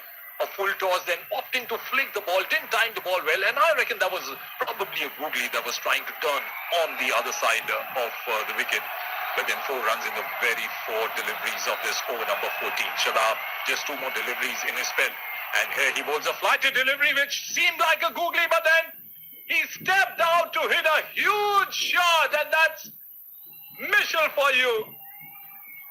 Darrell Mitchell hitting the second 6 of the New Zealand innings and takes the score to 99 for 3. और इस tournament का 309वां छक्का कुल मिलाकर के और 50 रनों की साझेदारी भी इसी के साथ हो चुकी है चौथी विकेट के लिए। और 50 रनों की जो साझेदारी हुई 35 गेंदों में 26 मिनट की बल्लेबाजी के बाद अगली गेंद बैकफुट पे जाकर कट करना चाहते थे, गेंद ने बल्ले का बाहरी किनारा लिया और क्या वहां पर रिजवान ने उसको लपका या फिर नहीं। इसके साथ ही ओवर की भी वहां पर समाप्ति हुई 14 ओवर के बाद 99 3 विकेट के नुकसान पर। Well, if you're driving your car and you're supporting New Zealand, I'm sure you must have heard that sound of a screech, that you must have applied the brakes as you heard Ashish Charangu, our Hindi commentator. But then he looked so close for a moment, we thought it was a cotton ball. But the way Rizwan was celebrating wasn't exulting that much. And immediately, the heat that was building up has been just doused at the moment. So 4 overs bowled by Shadab Khan, wicketless. He nearly got his first wicket of the semi-final. But then he's not going to come and bowl anymore because he's completed his score of 4 overs and has conceded 33 runs. New Zealand, on the other hand, and now are building up this partnership, this 50-run partnership between Kane Williamson and Darrell Mitchell. It's laid the foundation. We've got 6 more overs to come, 36 legitimate deliveries to come. I'll tell you what, New Zealand will be eyeing somewhere around 60 to 70 runs for sure in the coming 6 overs. 99 for 3. And Jatin Sood just went for a small little drinks break as well when the teams went out for drinks. In fact, they had 2.5 minutes drinks break after the 10th over. Says that New Zealand are scoring at almost 10 runs and over after the drinks break, after the first 10 overs of their innings. 99 for 3 still to reach to 100. New Zealand. Kane Williamson. Shaheen Shah Afridi now comes in to bowl his 3rd over. As he comes in, bowls the angular delivery outside the off stump. And I just wonder where was Williamson eyeing to hit that shot. He's known to hit those lovely, elegant cover drives. It was a perfect delivery for a cover drive, but then wanted to go for a square drive, probably towards the point. And in the end, the ball takes an inside edge and was almost running down to the final leg boundary, but then a good stop by the wicketkeeper, Mohammad Rizwan. So it's all happening there in the middle. 2 overs for 11 runs for Shaheen Shah Afridi. Got that big wicket of Finn Allen in the very first over. Was swinging the ball.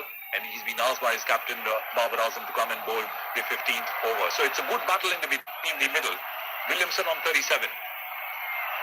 Darrell Mitchell on 30. Afridi comes in, left arm over the wicket. Gets a reverse swing. The ball was moving away from Kane Williamson. A Yorker length delivery, digging it out. 2 dot deliveries in this over. It's the real battle now. And if New Zealand have to pose a big total, these are the remaining 6 overs. They want some rich overs where they fetch runs in double digits. They've done that in the past 4 overs. They've scored at an average of 10 and over. मुझे लगता है यहाँ पे यदि New Zealand की team 160-170 के आसपास का स्कोर बना लेती है तो एक चुनौतीपूर्ण स्कोर होने वाला है वो पाकिस्तान की टीम के लिए। हालांकि इस तरह की पिचों पर खेलने के आदी हैं पाकिस्तान के बल्लेबाज और एक निश्चित रूप से काफी दिलचस्प और कड़ा संघर्ष देखने को मिलेगा। आफरीदी इस बीच आप राउंड द विकेट आते हुए दाएं हाथ के बल्लेबाज विलियमसन के लिए, और इस बार लेग स्टंप पर आती इस गेंद को फ्लिक कर दिया डीप बैकवर्ड स्क्वायर लेग की दिशा में, गेंद सीमा रेखा की तरफ जाती हुई 4 रनों के लिए। पहला चौका जो कि विलियमसन के बल्ले से निकला, 41 पर उनका स्कोर 37 गेंदों का सामना करने के बाद, और पहले 50 रन जो न्यूजीलैंड की टीम के बने थे वो 50 गेंदों का सामना करने के बाद, और दूसरे 50 रन 37 गेंदों का सामना करने के बाद न्यूजीलैंड 103 3 विकेट के नुकसान पर। हमारे स्टैटिस्टिशियन मनोज कुमार बता रहे हैं कि विलियमसन ने अब तक जो एक छक्का और एक चौका लगाया है, ये छक्का उनके T20 अंतर्राष्ट्रीय करियर का 59वां छक्का था। फिलहाल तैयार पूरी एकाग्रता के साथ अगली गेंद का सामना करने के लिए आफरीदी, और इस बार पटकी हुई गेंद लेग स्टंप की तरफ हटते हुए स्ट्रोक के लिए जगह बनाई, गेंद को पुश कर दिया स्वीपर कवर की तरफ। 1 रन आसानी के साथ जुटा लेंगे इस अवसर पर। इस 1 रन की मदद से न्यूजीलैंड 104 3 विकेट के नुकसान पर। आफरीदी के इस ओवर में अब तक पहली 4 गेंदों में एक चौके के समेत 5 रन आ चुके हैं। पहली 2 गेंदें डॉट गेंदें साबित हुई थी, लेकिन उसके बाद अगली 2 गेंदों पर रन बनाने में विलियमसन और मिशेल कामयाब होते हुए नजर आ रहे हैं। मिशेल तैयार हैं इस समय 30 के व्यक्तिगत स्कोर पर स्ट्राइक लेने के लिए। अंतिम 2 गेंदों पर क्या कुछ कर पाएंगे पाकिस्तान के समर्थक दर्शक सिडनी क्रिकेट ग्राउंड पर इस समय काफी उत्साहित। आफरीदी अराउंड द विकेट और लेग स्टंप पर आती उस गेंद को कलाइयों का इस्तेमाल करते हुए मोड़ दिया है बैकवर्ड स्क्वायर लेग पर। फील्डर मौजूद 30 गज के मुहाने पर। 1 रन से ज्यादा नहीं मिलेगा इस अवसर पर। इस 1 रन की मदद से न्यूजीलैंड 105 3 विकेट के नुकसान पर। रनों की औसत रफ्तार बढ़कर के अब 7.08 रन प्रति ओवर। यहाँ पर न्यूजीलैंड की टीम को आवश्यकता है कि वो तेज गति से रन बनाए। अभी जेम्स निशम और मिशेल सेंटनर का भी बल्लेबाजी के लिए आना बाकी है, और जैसा कि मुनीश ने कहा कि इश सोढी भी बल्लेबाजी करने में सक्षम है। अगली गेंद इस बार उठा करके खेला है मिड विकेट क्षेत्र में। फील्डर वहां पर मौजूद है मोहम्मद हारिस। गेंद को उन्होंने फील्ड किया, लेकिन 1 रन का और इजाफा इस अंतिम गेंद पर। इसके साथ ही 15वें ओवर की समाप्ति। न्यूजीलैंड 106 3 विकेट के नुकसान पर। Well, then they need big overs now, New Zealand, and they're eyeing for those boundaries which are not coming. But then there's a big ground, the Sydney cricket ground. And I reckon if they reach beyond 175, if they can manage to do that with 7 wickets in hand with 5 more overs to go, I think they'll pose a very challenging total to the team Pakistan. And then it'll all depend on how the experienced players of Pakistan, they speak about their world-class openers, the Babar Azam and Mohammad Rizwan duo. Will they be able to reach to that target? It all depends how New Zealand now fare in the remaining 30 deliveries. Pakistan have bowled a disciplined line, just 1 leg by they've conceded. Shaheen Shah Afridi finishing his 3rd over. He's got just 1 wicket for 18 runs. Nazeem Shah's bowled 2 overs for 15 runs. Wicketless, Haris Rauf has left with 2 overs, 2 for 12. Mohammad Wasim, 22 runs conceded. Shadab Khan has conceded 53 runs in his 4 overs. And as we speak about Haris Rauf, and here he comes to bowl the over number 16. Runs, strides well, short of a length delivery, and then bowls a short delivery that's been pulled down to the mid-wicket area, and that's asking for another run, and that's good running between the wickets. A throw came in from the deep, wideish, long-on area, and the throw wasn't accurate, and more importantly, when Haris Rauf came back after his follow-through, positioned himself behind the wickets, the throw came in, and it wasn't pitched at the right spot. The first bounce was at least 2 meters away from the wicket, and the ball skidded after pitching, and that made it difficult for Haris Rauf to collect the ball. 108 for 3.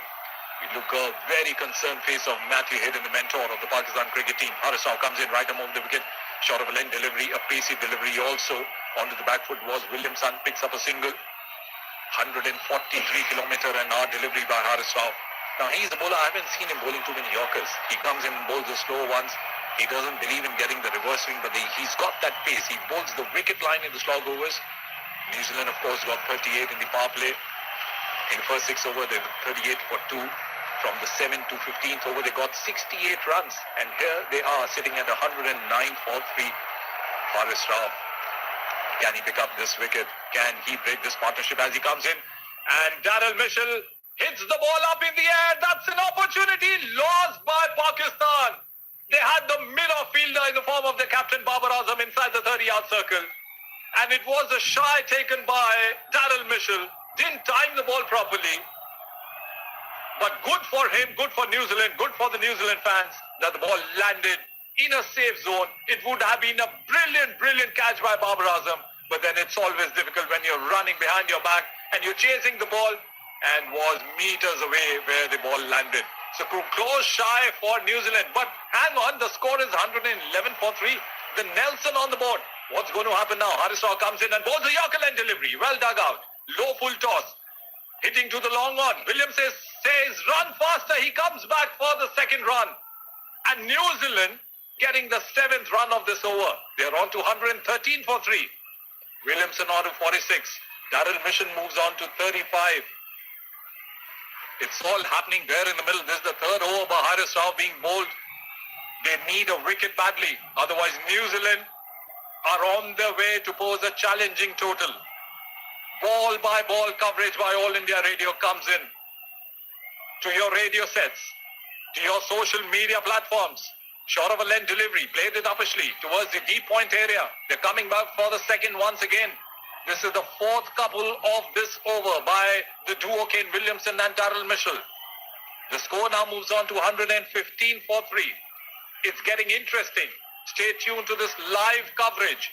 My name is Manish Jolly and with me is Ashish Charangu.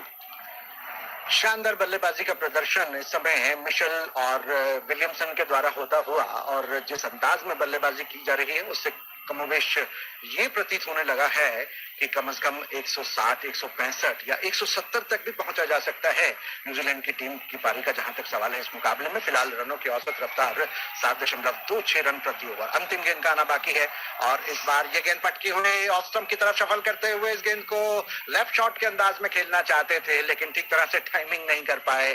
गेंद सीधा वहां पर मोहम्मद रिजवान के पास पहुंची और अंतिम गेंद पर कोई रन नहीं। 116, 3 विकेट के नुकसान पर 16 ओवर की समाप्ति के बाद। तो रनों की औसत रफ्तार 7.25 रन प्रति ओवर है। 46 पर खेल रहे हैं केन विलियमसन, 38 रन बना चुके हैं अब तक डैरेल मिशेल।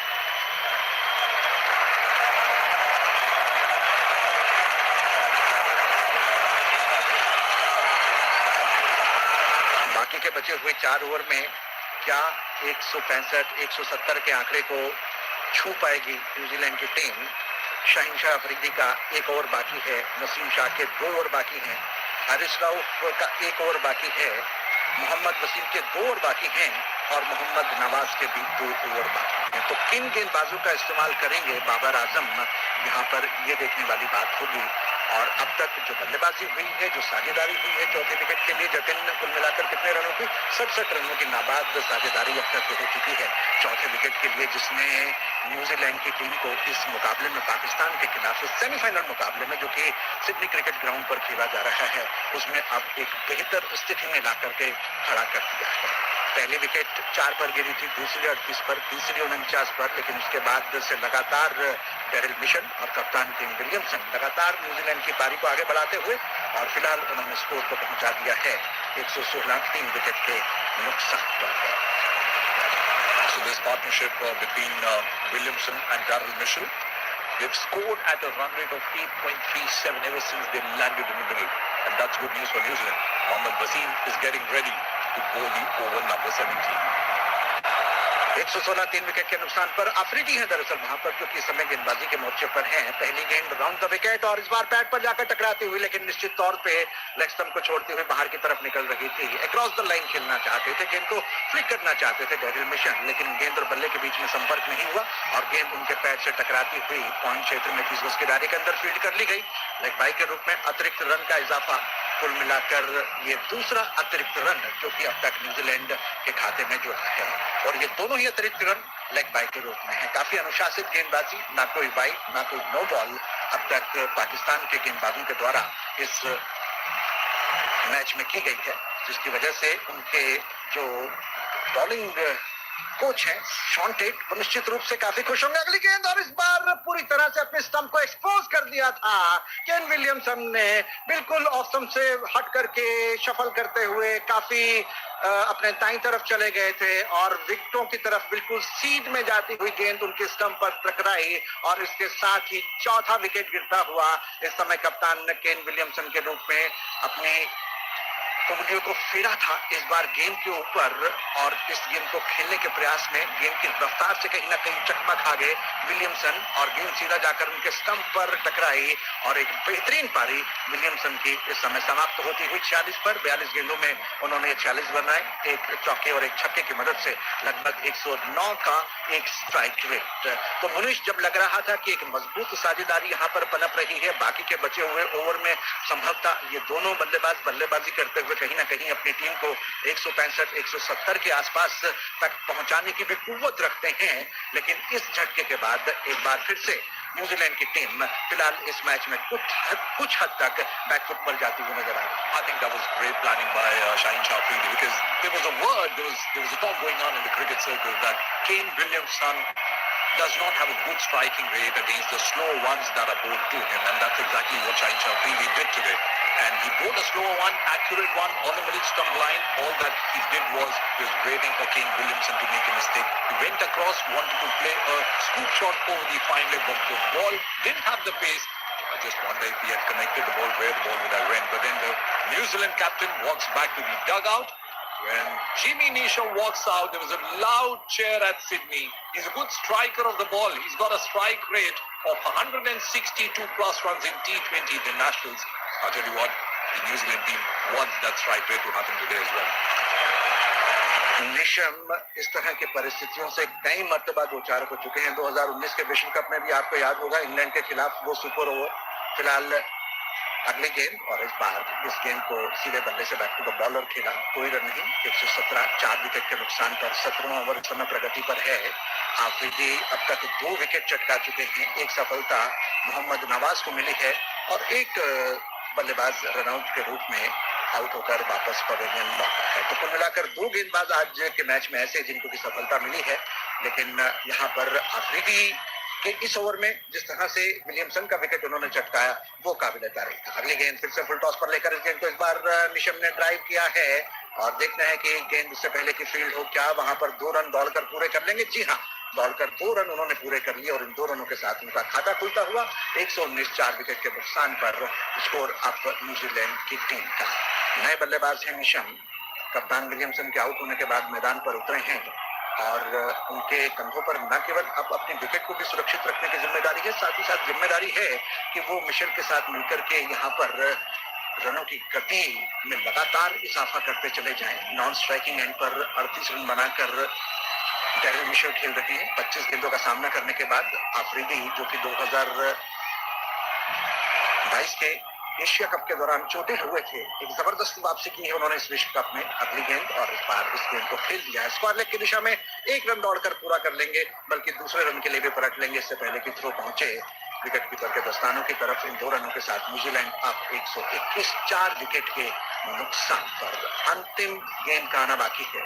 आखिरी 5 ओवर में यदि आप डेरिल मिशेल को देखें तो पिछली 15 पारियों में उन्होंने 242 रन बनाए हैं और उनका स्ट्राइक रेट इन 242 रनों को बनाने में लगभग 183 का रहा है।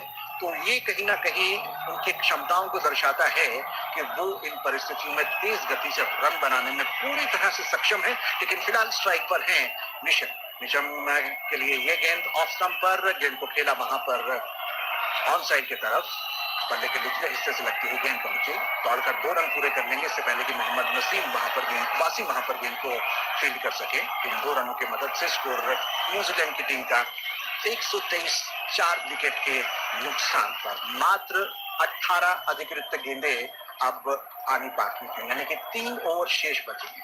इन 3 ओवर में यदि 10 रन प्रति ओवर भी बनाने में कामयाब रहते हैं न्यूजीलैंड के बल्लेबाज तो यहाँ पर 153 का स्कोर खड़ा करने में कामयाब होंगे। लेकिन मुझे लगता है कि न्यूजीलैंड के सामने जो मन में लक्ष्य होगा वो होगा 165 या 170 तक पहुंचने का। देखना यह है कि उस इरादे में कामयाब हो पाते हैं या फिर नहीं। नए ओवर की शुरुआत होने जा रही है। But then 123 for 4. They need a big knock from Jimmy Neesham, the New Zealand team. He got just 26 not out. That looked very impressive. Scored in 13 balls against Australia. But after that, the 3 innings that he played, he got just 11 runs, 5, 6, and a duck. So he's batting on 6 at the moment. But Jatin Chida scorer tells me that the 68-run partnership, which of course laid the foundation for a big score for New Zealand, which is now 123 for 4 at the moment, they certainly look for some big overs. as Naseem Shah comes into bowl. Bowls a slow delivery outside the off stump. That's been hit brilliantly over the cover fielder for a 4. Now Williamson has gone back to the dugout, but if they need some big overs, the left and the right hand combination between Darrell Mitchell and Neesham needs to do well. The said batsman Mitchell sighted the slower one, bowled from back of the hand, and a good strike in the end for a boundary. Now Jatin Sood tells me that in the 68-run partnership between Williamson and Darrell Mitchell, they ran 42 runs between themselves in the wicket with 14, in fact 24 singles and 18 couples. So that means just 2 boundaries and 1 6 in that 68-run partnership. Now the reason I'm telling you that is because they need to change that now. The remaining 2 overs and 4 deliveries need to see New Zealand go beyond 170, and that's possible. Neesham on 6. He's on strike now because a single picked up by Darrell Mitchell. He moves on to 43. Looking at the boundary, the longer boundaries are 87 meters. The side boundaries at one area are 61 to 65 meters behind the square. Behind the point region, it's 71 to 65 meters. But the bigger boundaries are at the cover, at the mid-wicket. The left-handed batsman now facing Naseem Shah. Bowled the second over. Naseem came in and bowled the 12th over. And here he is bowling the 18th over. Short delivery, slow 1-2. Neesham just guides the ball down to the backward square leg area, which is guarded. He'll just get a single. And I reckon he'll do well if he gives the strike to Darrell Mitchell at the moment. Neesham moves on to 7. I'll tell you what, 16 minutes, in fact 15 minutes now remain for Pakistan to finish their total of 20 overs. They've got 2.5 overs to bowl these overs at the 20 overs in the remaining 15 minutes. So they're well in time. The spinners were bowling in tandem, they were bowling quick. But at the moment, focusing on the game that we see just now, New Zealand on to 129 for 4. Darrell Mitchell on strike. Naseem Shah comes in and bowls a perfect Yorker, digging it out, hitting into the long on area. Finishes a single. Neesham says, come back for the second. And a poor throw in the end from the long on by Mohammad Nawaz. Could not protect the second run. That's the 8th run of the over. And New Zealand now move on to 131 for 4. 18वें over की 2 गेंदों का आना बाकी है और इस over में लगातार प्रयत्न न्यूजीलैंड के बल्लेबाजों की तरफ से हो रहे हैं कि वो हर गेंद पर रन बटोरे। पहली 4 गेंदों पर अब तक 8 रन आ चुके हैं। 131 4 विकेट के नुकसान पर एक बार फिर से तैयार होते हुए नसीम शाह। सफलता आज उन्हें नहीं मिली है, लेकिन अब तक इससे पूर्व किफायत उन्होंने जरूर बरती है। अपने कोटे का 3रा ओवर कर रहे हैं। सामने हैं मिशेल। इस बार ये गेंद फिर से धीमी गति की गेंद और इस गेंद को खेल दिया है डीप स्क्वायर लेग की दिशा में खड़े हुए फील्डर की तरफ। मोहम्मद वसीम वहां पर तैनात हैं। गेंद को उन्होंने फील्ड किया, लेकिन 1 रन से नहीं रोक पाएंगे। इस 1 रन की मदद से न्यूजीलैंड 132 4 विकेट के नुकसान पर कुछ बड़े स्ट्रोक्स की आवश्यकता है। जैसा कि मनीष लगातार कह रहे हैं कि अब बहुत ज्यादा समय नहीं है, बहुत ज्यादा गेंदें नहीं बची हुई हैं। ऐसे में यदि आप 170 के आंकड़े को छूना चाहते हैं तो निश्चित रूप से आपको यहाँ पर कुछ बड़े स्ट्रोक्स खेलने होंगे, कुछ जोखिम भी उठाना पड़ सकता है उन स्ट्रोक्स को खेलने। अंतिम गेंद का आना बाकी है नसीम शाह के ओवर की और सामने है बाएं हाथ के बल्लेबाज निशम के लिए ब्लॉक होल में आती हुई गेंद। बल्ले के जड़ से इस गेंद को खदेड़ा ऑफ साइड में। गेंद को वहां पर कवर में फील्ड किया जा रहा है 30 गज के अंदर, लेकिन 1 रन का मौका उनके लिए मिल चुका था। इस 1 रन के साथ ओवर की भी समाप्ति हुई। 133 4 विकेट के नुकसान पर 18 ओवर की समाप्ति के बाद हम अपने श्रोताओं को बता दें कि जैसे ही यहाँ पर पारी समाप्त होगी न्यूजीलैंड की, उसके बाद आप हमारा विशेष कार्यक्रम सुन पाएंगे फ्री हिट 2020। आज इस कार्यक्रम का संचालन करेंगे आदेश कुमार गुप्त और गीतांजलि सोनी और इस कार्यक्रम में विशेषज्ञ रहेंगे क्रिकेटर जया शर्मा और वरिष्ठ खेल पत्रकार Rakesh Rao. Well, then 2 overs remain, but the bigger question is who's going to bowl these 2 overs. I mean, make your guesses because Naseem Shah has got 1 more over, Haris Rao has got 1 over, Mohammad Wasim has got 2 overs, he's bowled 2 overs for 15 runs. But once you see these bigger bowlers coming in, bowling those reverse swing Yorkers, that's a clear picture that Pakistan are getting that movement off there. And mind you, when New Zealand come out to attack, they've got some great bowlers in the ranks. Saudi, Trent Bolt, these are bowlers known for the movement. But then Haris Rao comes in and bowls a delivery coming around the wicket to the left-handed Jimmy Neesham, slower bouncer, sighted well, hitting the ball to the deep square leg area for a single. Score moves on to 134 for 4. 18.1 overs bowled by Pakistan. Mitchell will be on strike. The right-handed batsman on to 46. We are yet to see a New Zealand batsman score a half century in this first semi-final. The live coverage coming to you from All India Radio Studios of this first semi-final of the 2022 T20 World Cup. The predictions coming in already, but make your own predictions, mind you. If you're a cricket fan, you want to make your own predictions. We have 11 deliveries to come. And if New Zealand can manage to get 30 runs, they'll reach somewhere around 164-65 runs from here. But for that, they need to bat well. They'll bank on Daryl Mitchell. Gets a straight delivery. Hits straight over the bowler's head. The ball running down to the boundary. Will be cut off. Yes, it has been. A diving stop there by Shahinshah Afridi. Good to see that the bowler making sure that the ball does not cross the boundary. He wears the number 10 t-shirt. I tell you what, that's popular in football, but he ran like a football forward to make sure that the boundary was stopped. So 2 more runs take New Zealand to 136 for 4. Daryl Mitchell now moves on to 48, 2 short of his 100. He's picked up a lot of couples in this innings of New Zealand. Neesham batting on 9, but he's at the non-strikers end. They need big overs. Haris Rao comes in and wastes his entire energy because probably he overran and just messed up with his run-up. So he'll have to go back and bowl this delivery once again. But then he's bowling quick, Haris Rao at the moment. Mitchell batting on 48. New Zealand 136 for 4 in 18.2 overs, scoring at a rate of 7.42. So Jatin Sood, our scorer, tells me that Mitchell has picked up 9 doubles, 9 couples in his innings. Haris Rao comes in, bowls a delivery, opted for a yorker, wasn't a yorker, but then dropping short of the leg foot of Daryl Mitchell, hitting his pads. The ball goes to the point area, leg by picked up by the players. In fact, he wanted to go for a run, and Mitchell is disappointed with him. The score at the moment 137 for 1.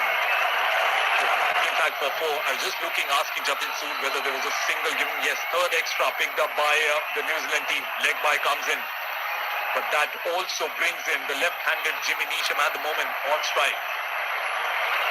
This is a crucial moment for New Zealand. If they get to 165, they'll be very happy. Bowls the delivery, stays down the leg side. Flick there by Jimmy Neesham. The ball running down to the boundary, to the backward square leg area for a 4. Glenn Phillips is ecstatic at the dugout. That's the first boundary of this 19th over. And that happens to be the 8th run of this 19th over too.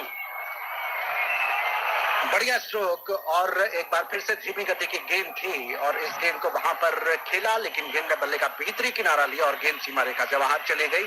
हालांकि हारिस राव वहां पर थोड़े से हैरान परेशान कि किस तरह से उनकी इस गेंद पर ये चौका मिला बल्लेबाज को। इन 4 रनों के साथ न्यूजीलैंड 141 4 विकेट के नुकसान पर 19वें ओवर की 2 गेंदों का आना बाकी है।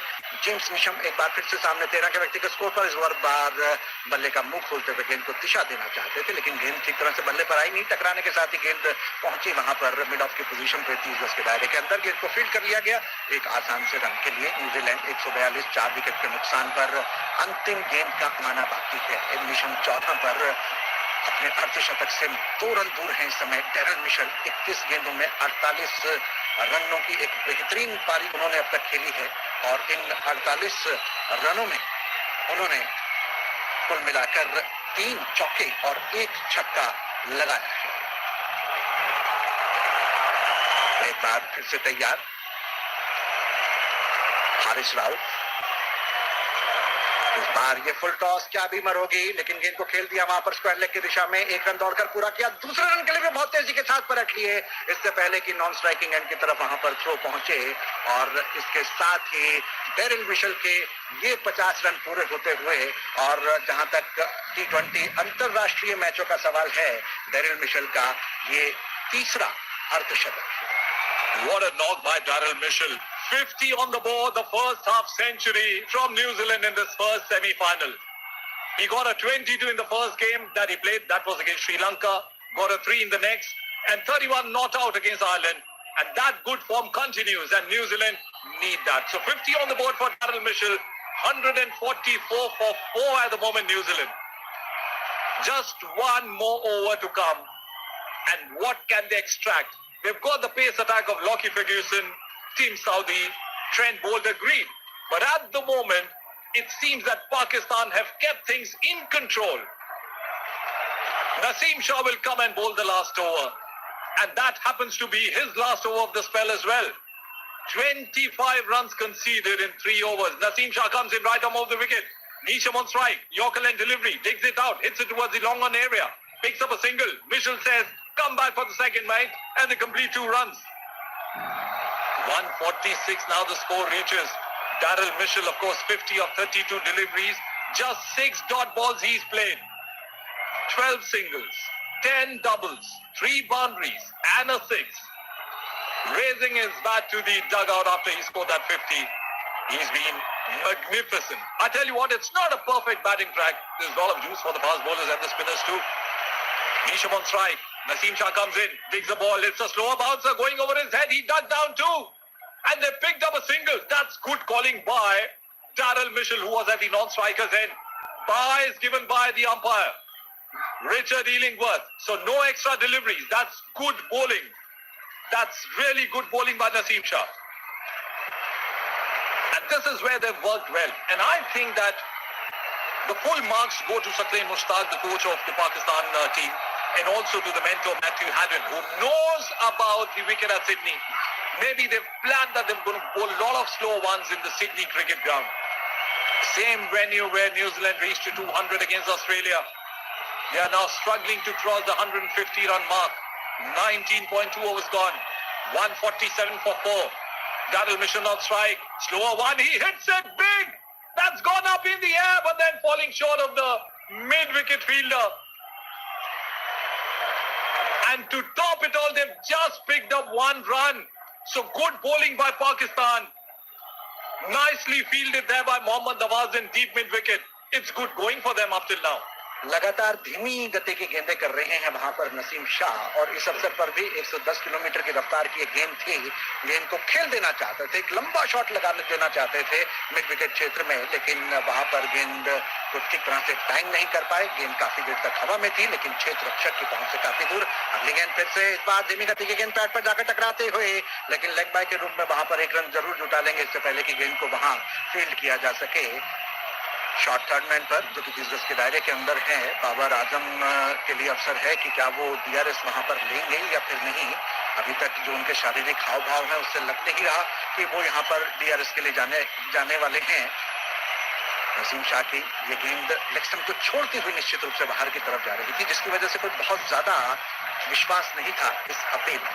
इस एक अतिरिक्त रन के साथ अतिरिक्त रनों की संख्या 5 हुई और 149 पर न्यूजीलैंड की टीम का स्कोर 4 विकेट के नुकसान पर। अंतिम 2 गेंदों का आना बाकी है। नसीम शाह तैयार, दाएं हाथ से ओवर द विकेट, सामने मिशेल, और इस बार इस गेंद को पुल करने का प्रयास किया। गेंद में लीडिंग एज लिया, गेंद हवा में, लेकिन नो मैंस लैंड में जाकर गिरती हुई, और विकेट कीपर की तरफ इससे पहले की थ्रो पहुंचे। बहुत तेजी के साथ दौड़कर इस गेंद पर 2 रन जुटा लिए। क्या शानदार रनिंग बिटवीन द विकेट। शायद कोई और बल्लेबाज होता तो 1 रन से ज्यादा नहीं बटोर पाता, लेकिन इन दोनों बल्लेबाजों ने बहुत तेजी के साथ दौड़कर 2 रन पूरे कर लिए, और इसके साथ ही 151 4 विकेट के नुकसान पर तीसरे 50 रन मात्र 32 गेंदों का सामना करते हुए न्यूजीलैंड की टीम ने बनाए हैं। पहले 50 रन 50 और दूसरे 37 गेंदों का सामना करने के बाद बने थे। अंतिम गेंद का आना बाकी है। क्या यहाँ पर एक चौका या छक्का देखने को मिलेगा, या फिर एक डॉट डिलीवरी होगी, या फिर एक सिंगल या तुक्के के साथ ही काम चलाने की कोशिश करेंगे वहां पर मिशेल। दाईं तरफ से एक बार फिर से तैयार, दाएं हाथ से ओवर द विकेट मिशेल के लिए, और इस बार अपने स्टंप को एक्सपोज करके इस गेंद को स्कूप करने के अंदाज में खेलना चाहते थे, लेकिन गेंद की लाइन को पूरी तरह से चूके, और इसके साथ ही 20 ओवर समाप्त हुए। न्यूजीलैंड की टीम का स्कोर 152 4 विकेट के नुकसान पर। अब पाकिस्तान को जीत के लिए 153 रनों की आवश्यकता है निर्धारित 20 ओवर में। देखना है कि क्या पाकिस्तान के बल्लेबाज इस लक्ष्य को पूरा पाएंगे। उनकी जो प्रारंभिक जोड़ी है उसे एक अच्छा स्टार्ट देना होगा, जो कि अब तक इस टूर्नामेंट में ऐसा करते हुए नजर नहीं आई है। और हम अपने श्रोताओं को बताएं कि एक छोटे से ब्रेक के बाद आप हमारा विशेष कार्यक्रम सुनेंगे। फ्री हिट 2020 कार्यक्रम का संचालन कर रहे हैं आदेश कुमार गुप्त और गीतांजलि सोनी, और इस कार्यक्रम में जो विशेषज्ञ हैं वो हैं पूर्व क्रिकेटर जय शर्मा और वरिष्ठ खेल पत्रकार राकेश राव। सीधे पॉइंट बाउंड्री की दिशा में तीर की तरह गेंद जा रही है। एक और चौका भारत को मिल जाएगा। बहुत बेहतरीन स्ट्रोक लगा है वहां पर। आपका अपना प्रिय चैनल आकाशवाणी ले आया फिर से आपके लिए T20 वर्ल्ड कप 2022। भारत के सभी match FM rainbow network, primary channels, LRS, FM relay stations, DRM और DTH पर, और अन्य मैचों की commentary LRS, FM relay stations, DRM और DTH पर। तो सुनना ना भूलें T20 वर्ल्ड कप का रोमांच सिर्फ और सिर्फ आकाशवाणी पर।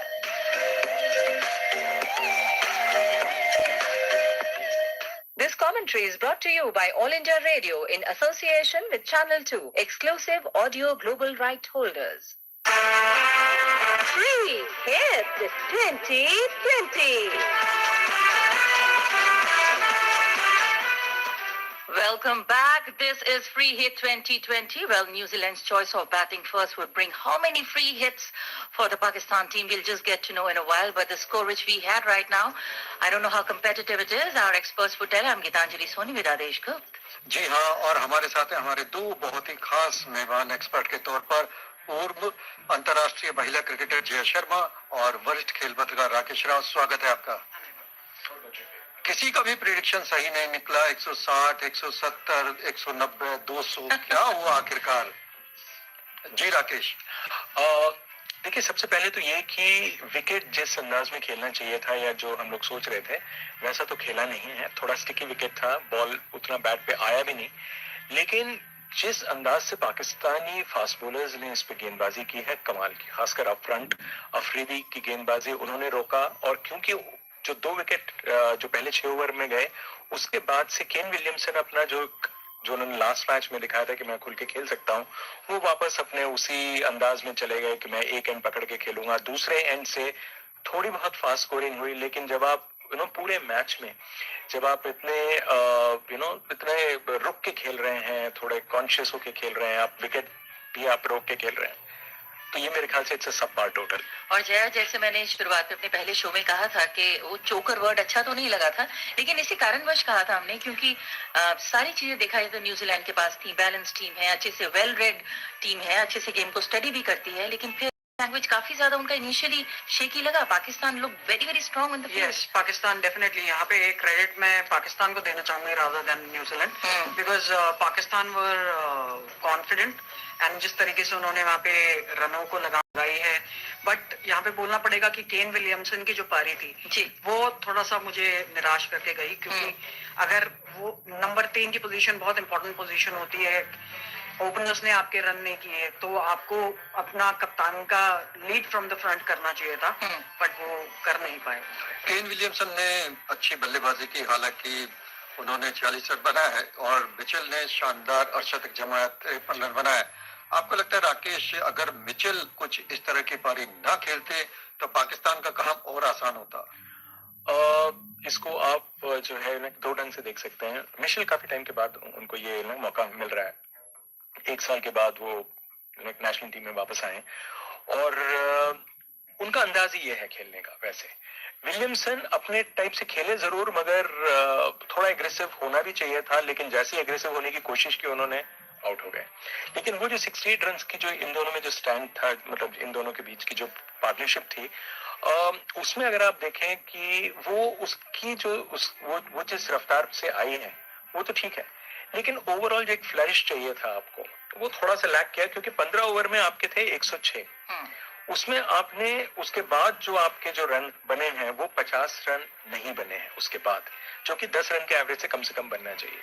और नॉर्मली जब आपके पास विकेट्स होते हैं तो 12 रन भी बनते हैं पर ओवर। तो वो जो एक फ्लरिश था जो 160 के ऊपर ले जाता, जो एक साइकोलॉजिकली बहुत इंपॉर्टेंट होता है इस गेम में। अब न्यूजीलैंड को उम्मीद सिर्फ ये है कि जो पहले 6 ओवर में अगर आप रोक दें तो ये 152 का जो टोटल है ये कम से कम 170 जैसा दिखना चाहिए। जी बिल्कुल दिखना चाहिए। और जया, उम्मीद तो हम यही कर रहे हैं, बिकॉज जैसे ही एलन की विकेट गिरी थी, राइट इनिशियली 2-3 बॉल, एक उनको लाइफ लाइन भी मिली और फिर वो विकेट गवा बैठे अपनी। बट उसके बाद भी अगर हम देखें कि अभी कुछ चांस लगता है, चलिए अब तो जो हो गया सो हो गया। एक रे ऑफ होप उन टीम के पास ये है कि पाकिस्तान की भी जो ओपनिंग बल्लेबाजी वो नहीं चल रही है अभी। तो एक बाबर अगर आज वो टिक करते हैं वो तो फिर वो करने वाली बात है। बट अगर आप देखें तो अभी तो कुछ खास उम्मीद नहीं है। बिल्कुल बिल्कुल, जैसे राकेश जी ने भी अभी बोला कि ये जो 152 का मेगा स्कोर है वो 170-75 के आसपास लगेगा, जिस तरीके से जो गेंदबाज है न्यूजीलैंड के वो परफॉर्म करते हैं। और पाकिस्तान के लिए चुनौती ज्यादा बड़ी इसलिए क्योंकि जो दोनों बैटर्स हैं वो फॉर्म में नहीं है। और यहाँ पे जो पहले 6 ओवर है उसको जो डोमिनेट कर जाएगा, आई थिंक मैच उसके क्लोज बहुत जाना चाहिए। राकेश, अगर पहले 6 ओवर में रन भले ही कम मिले लेकिन अगर विकेट नहीं गिरते तो आपको लगता है बड़ी राहत की बात होगी। और खासकर पाकिस्तान के बॉलर्स ने तो जो करना था वो कर दिया, अब उनके बैट्समैन का काम है। अरे जी देखिए, ये जो सरफेस जैसे खेल रही है ये ज्यादा ये खेल रही है जैसे हम सब कॉन्टिनेंट में देखते हैं विकेट्स, वैसा खेल रही है। तो पाकिस्तान को बैटिंग करना इसमें थोड़ा आसान होगा। अगर मैच की शुरुआत में किसी ने कहा होता है कि आप जो है न्यूजीलैंड को 152 पे रोक लोगे तो पाकिस्तान रेडिली एग्री कर देता, हाँ ठीक है जी 152 तो हमें मंजूर है। तो ये अभी तो पाकिस्तान ही ऊपर है इस मैच में। लेकिन हाँ ये जरूर है कि पहले 6 ओवर में, और जैसे मैंने पहले वाले शो में भी कहा था कि पिछले 2 मैचेस में पहले 6 ओवर में न्यूजीलैंड को कोई विकेट नहीं मिला है। तो पाकिस्तान ये सोचेगा कि इस बार न्यूजीलैंड की हैट्रिक हो जाए। अब बस ये वेट एंड वॉच का गेम रह गया हमारे पास। और वो जो कहावत हम कहते हैं कि हाथ में लड्डू आया और खाया नहीं, देखते हैं किस टीम के लिए रहेगा। बट फिलहाल आप हमारे साथ स्टूडियो में बने हैं। एक बार फिर thank you so much for being with us. Thank you Rakesh, Adesh, बहुत बहुत शुक्रिया। तमाम श्रोता जस्ट बने रहिए, थोड़ी देर में निष्कर्ष भी निकल आएगा। Enjoy the game. Free Hit 2020। इस कार्यक्रम के प्रस्तुतकर्ता थे प्रवीण चंद और वीके तोमर। ये कार्यक्रम आकाशवाणी के दिल्ली केंद्र से प्रसारित किया गया।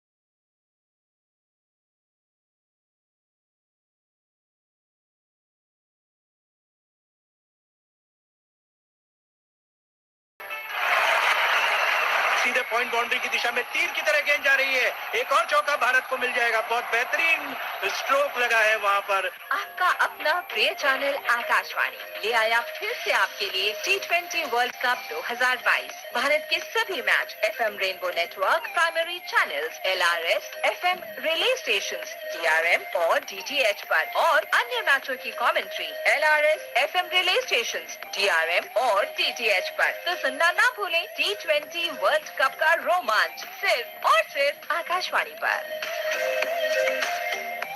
मैच का आंखों देखा हाल सुनने के लिए आइए चलते हैं अपनी कमेंट्री टीम के पास। नमस्कार, आप सभी का हार्दिक अभिनंदन। मैं आशीष चौरंगू अपने साथी कमेंटेटर मोनीश जॉली, स्कोरर जतिन सूद और स्टेटिस्टिशियन मनोज कुमार के साथ आप सभी का एक बार फिर से हार्दिक अभिनंदन करता हूं। और जैसा कि आप जानते हैं कि आज इस पहले सेमीफाइनल मुकाबले में जो कि आईसीसी मेंस T20 विश्व कप के तहत सिडनी क्रिकेट ग्राउंड पर खेला जा रहा है, न्यूजीलैंड और पाकिस्तान की टीमों के बीच, उसमें टॉस जीता था न्यूजीलैंड की टीम के कप्तान केन विलियमसन ने, और उन्होंने टॉस जीतकर पहले बल्लेबाजी करने का फैसला किया था। और पहले बल्लेबाजी करते हुए न्यूजीलैंड की टीम ने 152 रन बनाए 4 विकेट के नुकसान पर निर्धारित 20 ओवर में। तो यानी अब पाकिस्तान की टीम को जीत के लिए 153 रनों की आवश्यकता है। पाकिस्तान के लिए एक सुनहरा अवसर है, लेकिन हमें यह भी नहीं भूलना चाहिए कि इस पिच पर अब तक जो खेल हुआ है उसमें कहीं ना कहीं इस बात की अनुभूति होती है, आभास होता है कि यहाँ पर स्ट्रोक मेकिंग या स्ट्रोक लगाना कोई बहुत ज्यादा आसान नहीं है। तो ऐसे में लक्ष्य का पीछा करना कोई बहुत आसान संभवतः नहीं होने वाला है पाकिस्तान की टीम के लिए। एक टेढ़ी खीर ये लक्ष्य भी साबित हो सकता है, लेकिन न्यूजीलैंड की टीम यदि यहाँ पर 10 या 12 रन और जुटा लेती तो इस मैच में उनकी स्थिति काफी मजबूत हो सकती थी। लेकिन फिलहाल कांटे की टक्कर समझी जा सकती है, कही जा सकती है इस मुकाबले में न्यूजीलैंड और पाकिस्तान की टीम का जहां तक सवाल है। और देखना यह है कि लक्ष्य का पीछा करते हुए पाकिस्तान के बल्लेबाज क्या आज अपेक्षाओं पर खरे उतरेंगे। इस समय टीम के कप्तान बाबर आजम बीच मैदान की तरफ अग्रसर होते हुए प्रारंभिक बल्लेबाज के रूप में 28 वर्ष की उनकी उम्र। आईसीसी रैंकिंग की यदि बात करें T20 मैचों में तो वो नंबर 4 पर हैं और अब तक उन्होंने इस विश्व कप में 5 पारियों में सिर्फ 39 रन बनाए हैं 7.80 की औसत से, जो कि किसी भी कप्तान के द्वारा बनाए गए सबसे ज्यादा कम रन हैं इस T20 विश्व कप का जहां तक सवाल है। और बाबर आजम अगर आज यहां पर अपने बल्ले से कुछ बेहतर प्रदर्शन कर पाते हैं तो निश्चित रूप से पाकिस्तान एक सुखद स्थिति में होगा और उनका साथ प्रारंभिक बल्लेबाज के रूप में देंगे मोहम्मद रिजवान, जिन्होंने इस विश्व कप की 6 पारियों में 103 रन अब तक बनाए हैं 20.6 की औसत से, और 100 का उनका स्ट्राइक रेट। 2 मरतबा 30 से ज्यादा रन बनाने का श्रेय उन्होंने हासिल किया। न्यूजीलैंड की टीम के लिए ट्रेंट बोल्ट उनके अनुभवी और उनके डिपेंडेबल तेज गेंदबाज इस समय तैयार हैं। गेंदबाजी के मोर्चे पर पहले ओवर की शुरुआत करेंगे, आक्रमण की शुरुआत करेंगे न्यूजीलैंड की टीम का जहां तक सवाल है। पहली गेंद लेकर बाएं हाथ से एक स्लिप के साथ सामने है उनके वहां पर मोहम्मद रिजवान और पहली गेंद को खूबसूरती के साथ कट कर दिया गेंद सीमा रेखा से बाहर 4 रनों के लिए। तो खाता खुला रिजवान के इस चौके से। और मुनीश आपका स्वागत है। कमोबेश दोनों की शुरुआत एक जैसी है। न्यूजीलैंड की टीम की भी शुरुआत चौके के साथ हुई थी और यहाँ पर पाकिस्तान की टीम की भी शुरुआत एक चौके के साथ हुई। Shaheen Shah Afridi was a left-arm fast bowler. Trent Bolt, a left-arm fast bowler, and jumping and hitting to the cover in the point area for a 4. But it's a sluggish track, it's a slower track. It's not what Sydney is known for. अगली गेंद और इस बार middle और leg stump पर आती हुई इस गेंद को हल्के से पुश किया ऑन साइड पर, मिसफील्ड हुआ वहां पर और उसका फायदा उठाने की क्या कोशिश करेंगे बल्लेबाज, लेकिन देखा कि गेंद बहुत ज्यादा दूर नहीं गई है। छिटकने के बावजूद भी ऐसे में रन लेने का जो प्रयास था मोहम्मद रिजवान के द्वारा उसे नकार दिया बाबर आजम ने। रिजवान अभी भी सुरक्षित 4 के व्यक्तिगत स्कोर पर, पाकिस्तान 4 बिना किसी विकेट के नुकसान के। ट्रेंट बोल्ट 33 वर्ष के 5 मैचों में इस विश्व कप में 6 विकेट उन्होंने अब तक चटकाए हैं। 7.29 का उनका इकोनॉमी है। 4 विकेट 13 रन देकर अब तक का उनका सर्वश्रेष्ठ प्रदर्शन। ट्रेंट बोल्ट की अगली गेंद इस बार ऑफ स्टंप से थोड़ा बाहर की तरफ निकल रही थी, लेकिन इस गेंद को खेला वहां पर ऑन साइड में, मिड ऑन की दिशा में 30 गज के दायरे के अंदर गेंद को फील्ड कर लिया जाएगा। और इस रन को लेने के प्रयास में थोड़ा सा अपना संतुलन खोया था मोहम्मद रिजवान ने, लेकिन फिलहाल सब कुछ ठीक ठाक। 1 रन के साथ रिजवान का व्यक्तिगत स्कोर पहुंचा 5 और पाकिस्तान का स्कोर भी 5 बिना किसी विकेट के नुकसान पर। जो शारीरिक हाव भाव हैं रिजवान के वो हमेशा ही ऐसे प्रतीत होते हैं कि काफी उत्साहित हैं और इस समय भी काफी उत्साहवर्धक लग रहे हैं रिजवान, खासतौर से जिस तरह से पहली गेंद पर ट्रेंट बोल्ट की उन्होंने चौका जड़ा था। बाबर आजम पहली बार तैयार इस समय और इस बार ये गेंद ने बल्ले का बाहरी किनारा लिया और कॉनवे के लिए एक अवसर हो सकता था, लेकिन दाईं तरफ डाइव लगाने के बावजूद गेंद उनके हाथों से थोड़ा दूर रह गई, अन्यथा पहली गेंद पर बाबर आजम का विकेट जा सकता था। 1 रन के साथ बाबर आजम का फिलहाल खाता खुल चुका है। भाग्य के साथ बाबर आजम बीच मैदान पर अभी भी टिके हुए। टप्पा खाने के बाद गेंद थोड़ा अंदर की तरफ आई थी, गेंद ने बल्ले का बाहरी किनारा लिया और उंगलियों पर, दस्ताने की उंगलियों पर जाकर के गेंद लगती हुई छिटक गई वहां पर विकेट कीपर कॉनवे के द्वारा। तो कहना होगा एक जीवन दान मिलता हुआ पहली ही गेंद पर बाबर आजम को। क्या इसका अब वो उपयोग कर पाएंगे? 6 बिना किसी विकेट के नुकसान के। अगली गेंद और इस बार इस गेंद को कट किया, लेकिन सीधा फील्डर के हाथ में 1 रन जरूर मिलेगा इससे पहले कि गेंद को वहां पर फील्ड किया जा सके। बढ़िया रनिंग बिटवीन द विकेट इस अवसर पर दोनों ही बल्लेबाजों के द्वारा। इस 1 रन की मदद से पाकिस्तान 7 बिना किसी विकेट के नुकसान के। जीत का लक्ष्य 153 का है। ट्रेंट बोल्ट निश्चित रूप से कहीं ना कहीं हतोत्साहित होंगे जिस तरह से उस कैच को टपका दिया था वहां पर विकेट कीपर डेवन कॉनवे ने। और यदि वो लपक लेते तो पाकिस्तान की स्थिति काफी मुश्किल भरी हो सकती थी। अगली गेंद बल्ले का मुंह खोलते हुए दिशा देना चाहते थे, लेकिन बैकवर्ड पॉइंट पर सीधा गेंद फील्डर के हाथों में 30 गज के दायरे के अंदर पहले ओवर की समाप्ति हुई 7 रन बिना किसी विकेट के नुकसान के। तो शुरुआती ओवर काफी घटनापूर्ण साबित होता हुआ मुनीश यहाँ पर। Well then, it looked very similar to what Shaheen Afridi did to New Zealand in the very first over. He got the wicket of Finn Allen, but then nearly got the wicket of Babar Azam, who's not in good form. Well, the stats speak like that. He's got just 33 runs on the board as far as Babar Azam is concerned. In fact, 39 for Pakistan. Not in the very first game that he played against India. Then 4, 4, 6 and 25. So his form is a big concern. Though the score for Pakistan after the end of the first over is 7 on the board. But good to see that Trent Bolt coming in, charging well. He's striding well. He's bowling with a lot of power, with a lot of fire. But then this wicket does not have that, has that bounce that we've seen in the previous games. A sluggish track though. Pakistan need to be very calculated. As Tim Southee, the experienced bowler, comes in and bowls a slight outswing outside the off-stump short of length. And they've got a gully point cover mid-off. They've got a whitish third man also on the onside. 6 players on the offside and the 3 on the onside. Tim Southee, of course, 3 for 6 against Australia, 1 for 12 against Sri Lanka, 1 for 43 against England. Now that was a game where he was very expensive. 43 conceded in 4 overs. But then against Ireland, he came back with 2 for 29 and looking for the first breakthrough for New Zealand at the moment. 7 on the board for Pakistan. As he bowls in a delivery onto the off stump and picking up a quick single was Mohammad Rizwan, short of leg delivery, and then playing the ball towards the mid-on fielder. Didn't time the ball that hard, but then quick to respond was Babar Azam, who was at the non-strikers end. Now it's good to see whether the captain of New Zealand, Kane Williamson, will attack Babar Azam by keeping slip fielders and the catching position of fielders for him. 8 on the board. He's a dangerous player, Babar Azam, but he's not in good form. They're looking for a big knock from him. The Pakistan supporters, the Pakistan fans. Saudi comes in and bowls a delivery, short of length. Getting a good height also after pitching. Known to bowl the accurate lines, Team Saudi. Speaking about Babar Azam, well, he succumbed to Arshdeep Singh in that game that Pakistan played against India. Got out to Evans. He was run out at Perth against Netherlands. He was batting on 4. That was very unlucky for him. Against South Africa, the game that Pakistan won, Babar Azam got 6. And that was the game which was played at the same venue. As Saudi comes in to bowl the delivery number 4. Slow delivery outside the leg stump. Pitching on the leg and then moving away. Not given wide by the umpire. Well then, that's a rare sight. Pitching on the leg stump and then moving away to a right-hander. The umpire, Richard Illingworth, says, not delivery.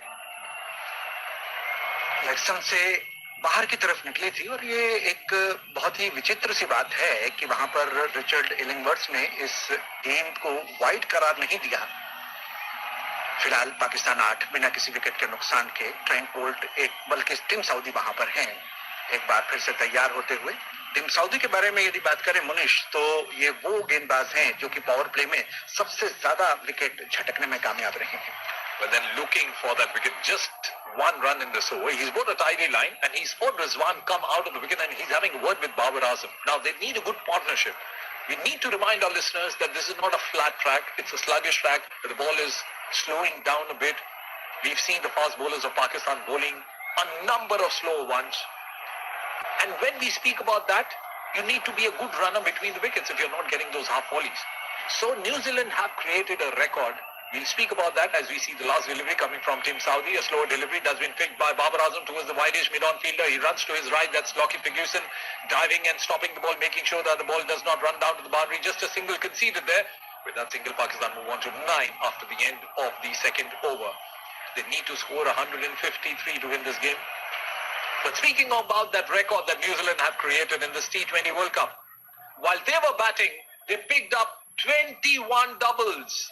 They ran 42 runs in the middle out of the 152 that they've scored.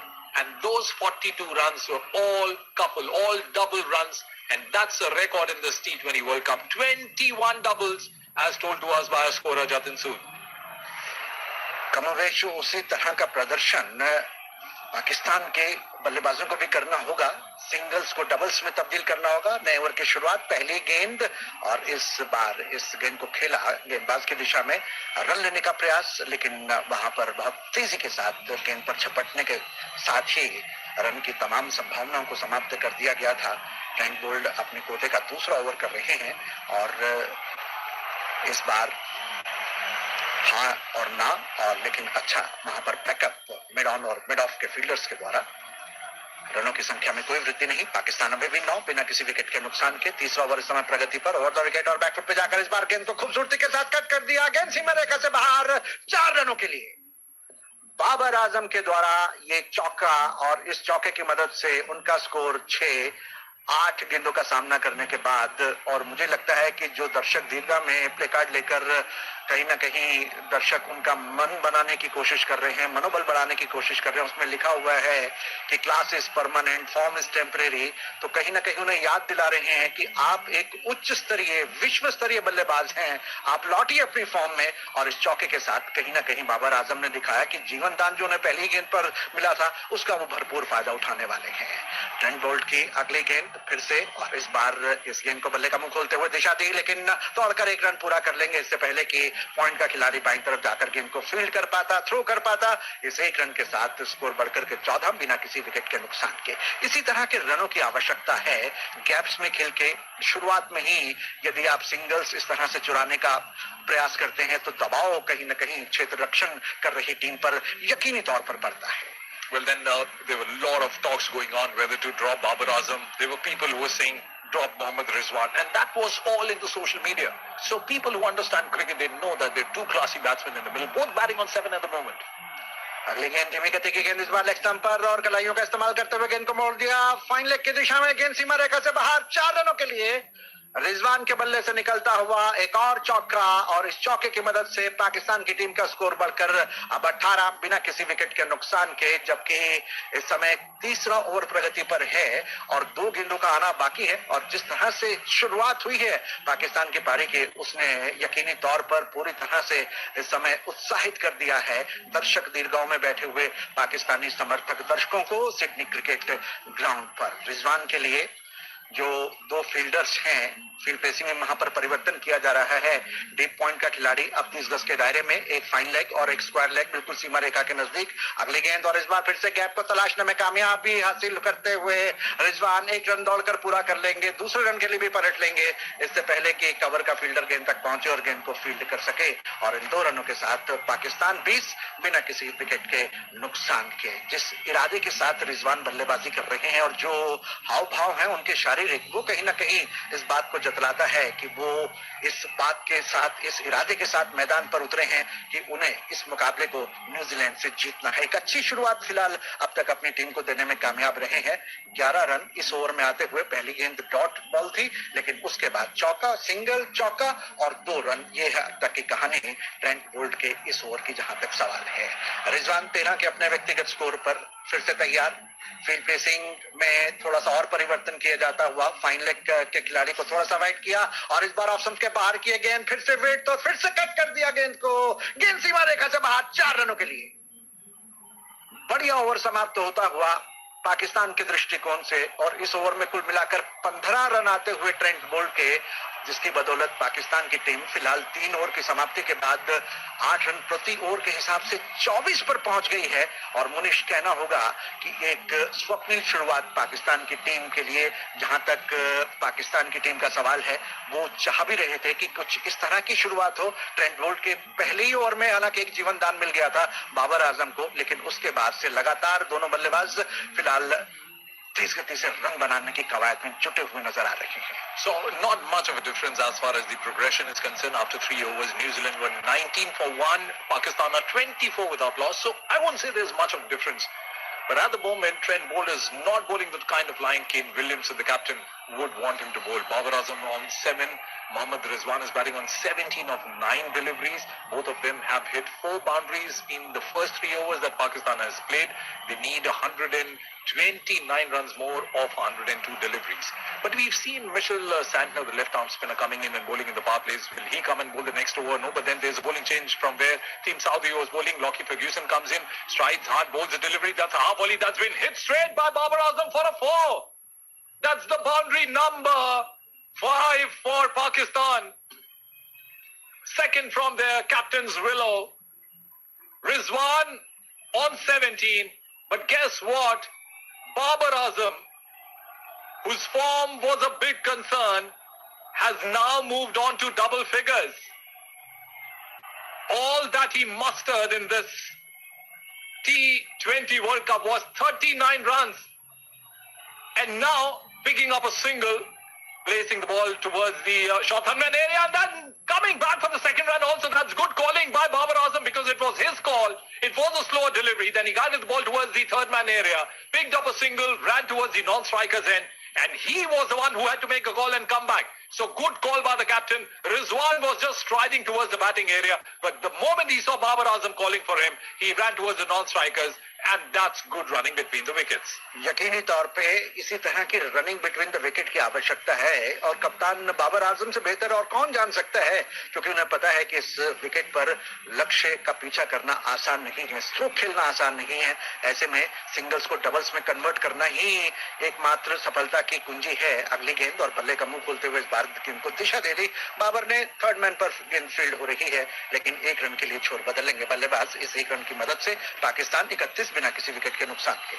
Guess what? A bowler bowling at a speed of 147 kilometers an hour, and here is a batsman who's got all the time in the world to just guide the ball over the face of the bat and play it towards the third man fielder. And that's Babar Azam for you. Mind you, his highest in this T20 World Cup is 25. That's the only double-digit figures Babar Azam has in this T20 World Cup. But guess what? He's batting on 14 of 12 deliveries. Rizwan will now be on strike because of the single picked up in the previous ball. Lockie Ferguson comes in, bowls a straight delivery, a defensive line though by Ferguson. No slips for Ferguson. Bowled at a speed of 139 kilometers an hour, this delivery. He's got a backward gully, a point, cover, mid-off, a wideish third man on the offside. He's got a long leg, along with a mid-on and short mid-wicket. Pakistan on a flyer at the moment, 31 on the board, without any wickets being lost. Speaking about this wicket, it is a slow track and a slow delivery once again by Lockie Ferguson, and a dab towards the wideish cover area. Single picked up by Mohammad Rizwan, well responded by Babar Azam, the captain. 18 to Rizwan with that single. Babar Azam will be on strike. Pakistan 32 without loss. And what a comeback it has been for Pakistan. We've spoken enough about the heroics the Indian team has played, the New Zealand's aggression, how England came back into this World Cup. But Pakistan, their story is altogether a different story. Short of leg delivery by Lockie Ferguson at the moment, jumping and dabbing the ball to the backward gully fielder. Doesn't get a run though, but then 8 runs of that over from Lockie Ferguson. And at the end of the over, number 4, Pakistan are 32 without loss. This commentary is brought to you by All India Radio in association with Channel 2, exclusive audio global right holders.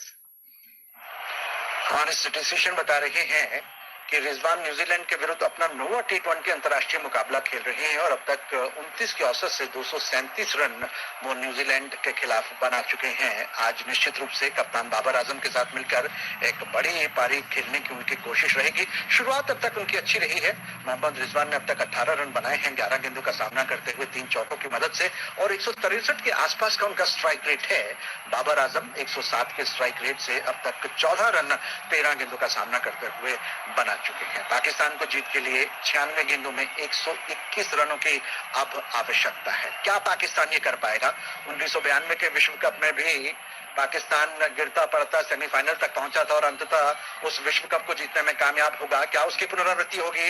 नए over की शुरुआत team Saudi के द्वारा और पहली गेंद को पुल करने के अंदाज में खेल दिया मिड विकेट क्षेत्र में, गेंद सीमा रेखा से बाहर, 4 रनों के लिए रिजवान के बल्ले से निकलता हुआ एक और शानदार चौका, और इस चौके की मदद से रिजवान का व्यक्तिगत स्कोर 22-12 गेंदों का सामना करते हुए, जिसमें 16 रन तो मात्र चौकों की मदद से आए हैं। 36 पर पाकिस्तान बिना किसी विकेट के नुकसान के पावर प्ले में न्यूजीलैंड की टीम ने जहां 38 रन बनाए थे 2 विकेट के नुकसान पर, उसके नजदीक रनों की जहां तक बात है पहुंच चुका है पाकिस्तान फिलहाल, जबकि 5वां ओवर इस समय प्रगति पर है।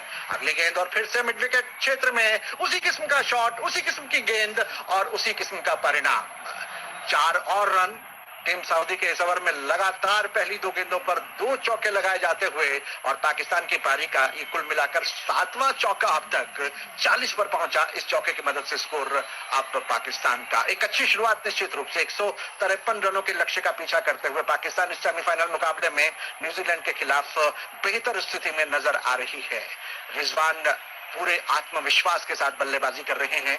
उनके लिए 30 गज के दायरे में अब एक मिड विकेट भी बिल्कुल तैनात कर दिया गया है सीमा रेखा के नजदीक। अगली गेंद कलाइयों का इस्तेमाल और गेंद को मोड़ा वहां पर बैकवर्ड स्क्वायर लेग की दिशा में 30 गज के दायरे के अंदर। फील्डर वहां पर मौजूद है। 1 रन जरूर मिल जाएगा इस अवसर पर। इस 1 रन की मदद से पाकिस्तान 41 बिना किसी विकेट के नुकसान के। गेंद की रफ्तार को जरूर कम किया था पिछली गेंद पर टीम सऊदी ने, लेकिन उसे पूरी तरह से पढ़ पाने में रिजवान कामयाब हो गए थे।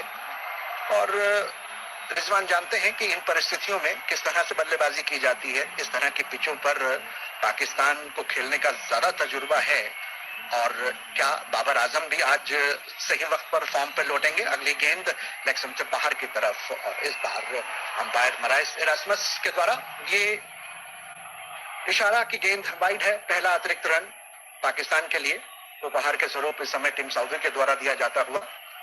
टीम सऊदी के चेहरे के जो हाव भाव हैं वो बिल्कुल साफ तौर पर जता रहे हैं कि इस समय काफी परेशानी में नजर आ रही है न्यूजीलैंड की टीम पाकिस्तान के खिलाफ इस पहले सेमीफाइनल मुकाबले में। 5वां ओवर प्रगति पर है।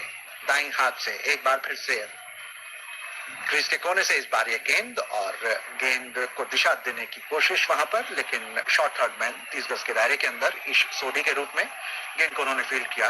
रनों की संभावना को पूरी तरह से समाप्त कर दिया। एक अच्छा कमबैक करने की कोशिश टीम सऊदी के द्वारा पिछली 2 गेंदों पर। कहीं ना कहीं बल्लेबाज को बांध के रखना चाहते हैं। जिस तरह की आजादी रिजवान ने शुरुआती गेंदों में ली, पहली 2 गेंदों पर 2 चौके जड़े थे, लेकिन उसके बाद बाबर आजम के लिए थोड़ी सी दिक्कतें पैदा करते हुए, लेकिन अगली गेंद इस बार खराब गेंद और उसका भरपूर फायदा उठाते हुए गेंद को खेल दिया वहां पर डीप स्क्वायर लेग की दिशा में। गेंद सीमा रेखा से बाहर निकलते हुए 4 रनों के लिए इस टूर्नामेंट का 853वां चौका। और इस चौके की मदद से पाकिस्तान अपनी पारी के अर्धशतक से अब मात्र 4 रन दूर है। 4.5 ओवर में 46 रन बिना किसी विकेट के नुकसान के एक शानदार शुरुआत पाकिस्तान की टीम को मिल चुकी है 153 रनों के लक्ष्य का पीछा करते हुए। और बाबर आजम के साथ साथ रिजवान जिस आत्मविश्वास के साथ अब खेल रहे हैं, उससे लग रहा है कि न्यूजीलैंड की चुनौती जो है वो नाकाफी साबित होने वाली है, जो 153 रनों की उन्होंने उनके सामने रखी है। अगली गेंद कलाइयों का इस्तेमाल करते हुए स्क्वायर लेग की दिशा में गेंद को प्लेस कर दिया। 1 रन आसानी के साथ दौड़कर जुटा लेंगे। इस अंतिम गेंद पर भी 5 ओवर समाप्त हुए और 47 पर स्कोर है इस समय पाकिस्तान की टीम का बिना किसी विकेट के नुकसान के। मोहम्मद रिजवान ने 27 रन बनाए हैं 14 गेंदों का सामना करते हुए और 16 गेंदों में अब तक 19 रन बना चुके हैं कप्तान Babar Azam. Now, scorer Jatin Sood says that Pakistan were now 47 without loss. So they've got 2 overs where they've got extracted 15 runs.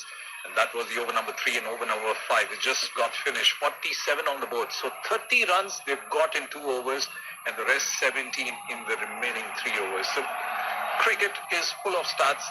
And speaking about the stat of Pakistan bowling, you'll be surprised to hear that they haven't bowled a single wide or a no ball in their innings. And that's a great performance by any team as far as bowling is concerned. I mean, they haven't given any free hits to the opponents. They haven't bowled any extra balls, though the scorecard says 6 extras on the board. And that speaks about the 2 byes and the 4 leg byes that were picked up by New Zealand. So disciplined bowling by Pakistan, but then New Zealand would need to bowl a disciplined line. Lockie Ferguson comes in, fires his ball in, short of a length delivery, and in cutter, though short of length, and then came inside to Mohammad Rizwan. 48 on the board. 2 deliveries have already gone in this over. 27 to Rizwan, 20 to Babar Azam. 1 run conceded by Ferguson. If you're a New Zealand fan, I'm sure you will be quiet for a minute. So are the fans, the New Zealand fans there at the Sydney cricket ground. They're sitting very quietly watching for that breakthrough to come. But the bigger thing is, when is that breakthrough going to come? Lockie Ferguson comes in and bowls an angular delivery, half-hearted appeal, hitting the ball on the pad, a shot of length delivery. The ball popped up and goes towards the cover area. In fact, exactly where the silly point is situated during test matches. But then a quick call by Babar Azam and Rizwan, resulting in that single, and that single takes Pakistan to 49 without loss. Now, speaking about Matthew Hayden, who's the mentor of the Pakistan cricket team, invited the entire team to his house in Australia, where the entire team went along with the support staff, the coaches, and also the great Sunil Gavaskar. And that is where the batsmen of Pakistan team took some tips from the great Sunil Gavaskar. Meanwhile, a short delivery, top edge, that's gone to the third man boundary for a 4. इस चौके के साथ ही अब पाकिस्तान की पारी 53 पर बिना किसी विकेट के नुकसान के 5.4 ओवर की समाप्ति के बाद न्यूजीलैंड ने अपने पहले 50 रन 50 गेंदों का सामना करने के बाद बनाए थे, जबकि पाकिस्तान की टीम ने बहुत तेज गति से अपेक्षाकृत रन बनाए हैं। 34 गेंदों में ही उन्होंने ये अपने 50 रन पूरे कर लिए हैं और कहना होगा कि पाकिस्तान की टीम इस समय इस मैच में काफी बेहतर स्थिति में नजर आती हुई। आप बात कर रहे थे मैथ्यू हेडन की, जो कि मेंटोर है पाकिस्तान की टीम के। रिजवान की बात करें तो रिजवान के पसंदीदा खिलाड़ियों में से जो एक हैं वो है एडम गिलक्रिस्ट, जो कि मैथ्यू हेडन के साथ प्रारंभिक जोड़ी के रूप में स्थापित थे ऑस्ट्रेलिया की टीम का। जहां तक सवाल अगली गेंद, और इस बार अगली गेंद को बल्ले का मुंह खोलते हुए दिशा भर दिखा दी थी 1 रन के लिए। इस 1 रन के साथ पाकिस्तान 54 बिना किसी विकेट के नुकसान के। अंतिम गेंद का आना बाकी है फर्ग्यूसन के इस ओवर में। पहली गेंद पर 1 रन, दूसरी पर डॉट, तीसरी लेग बाई के रूप में 1 रन आया था और चौथी पर 4 रन और पांचवी पर 1 सिंगल दौड़कर और ले लिया था बाबर आजम ने। बाबर आजम का व्यक्तिगत स्कोर 25 गेंदों का सामना करने के बाद 1 रन और बना लेते हैं तो इस टूर्नामेंट में अब तक का सबसे बड़ा स्कोर उनका होगा। अगली गेंद, और इस बार इस गेंद को खेल दिया स्क्वायर लेग की दिशा में। 1 रन आसानी के साथ जुटा लेंगे इस अंतिम गेंद पर और इस 1 रन की मदद से 55 बिना किसी विकेट के नुकसान के 6 ओवर की समाप्ति के बाद। तो पावर प्ले में 55 रन बना लिए हैं पाकिस्तान की टीम ने बिना किसी विकेट के नुकसान के, जबकि न्यूजीलैंड की टीम ने पावर प्ले में 38 रन बनाए थे 2 विकेट के नुकसान पर, जो कहीं ना कहीं अपने आप इस मैच की कहानी कहता है कि ये मुकाबला किस हद तक फिलहाल पाकिस्तान के पक्ष में चुका हुआ है। Manish, Well, then speaking about the approach of the Pakistani batsmen, they're choosing to hit the balls. Not that there's some great deliveries that have been hit. The Pakistan bowlers did a great job for the team. It's high time that New Zealand do a great job with their bowlers also. They're failing to get the right line at the moment. But in all, Pakistan in their 55-run chase at the moment. 6 overs gone, 55 on the board. Of course, the power play, seeing just 38 runs coming from the New Zealand batting camp. With 15 dot balls, Pakistan players have played just 12 dot balls, 13 singles, 2 twos and 9 boundaries. Mitchell Santner comes in to bowl the over number 7, the left-arm spinner. Has he been brought too late? It was a time when the power play was on. They could have taken a chance with the left-arm spinner, but then comes in bowling around the wicket, short of a length outside the off stump. And then a very easy single picked up there. Mohammad Rizwan batting on 29, Babar Azam batting on 25. Well, he's equaled his score, the highest score of the T20 World Cup. He got 25 against Bangladesh at Adelaide. But they need a big knock from him. Babar Azam on strike, a flighted delivery, slow in the air, pitching, and Babar Azam very watchfully plays the ball, just bringing the ball to the bat, looking at the ball till the last moment, making sure that he doesn't make a mistake. 56 on the board for Pakistan. The run rate 8.84. The required rate 7.10. Santner comes in, flighted delivery, the ball pitching, coming in, well read by Babar Azam, goes on to the back foot. A back foot punch onto the cover point fielder at the boundary. Single picked up, 2 runs in this over number 7. Just getting a glimpse of Kane Williamson, and I'm sure that there's headache already. They need a breakthrough. They need to break this partnership. A flighted delivery, flick down towards the mid-wicket area. There's no short mid-wicket. There's a deep mid-wicket that runs in and comes in very fast, making sure that the Pakistan pair of Rizwan and Babar Azam do not come back for the second. Well, speaking about the second, once again need to remind you that New Zealand created a record of its own. 21 doubles were scored by the New Zealand batsmen. when they were batting. 21 doubles. Meanwhile, Santner strays down the leg side and looking the gap behind the deep square leg fielder. For a 4 is Babar Azam. And he moves on to 30. And that happens to be his highest score in this T20 World Cup. Well, he had managed just 39 runs before the start of the semi-final. He's managed now to reach on to 30. जीवन दान मिलने के बाद उसका भरपूर उपयोग करते हुए बाबर आजम निश्चित रूप से अगली गेंद, और इस बार पूरी तरह से बीट हुए थे, गेंद पैड पर टकराई। एलबीडब्ल्यू की अपील वहां पर, लेकिन अंपायर मराइस एरास्मस पर उसका कोई प्रभाव नहीं। क्या डीआरएस वहां पर लेंगे?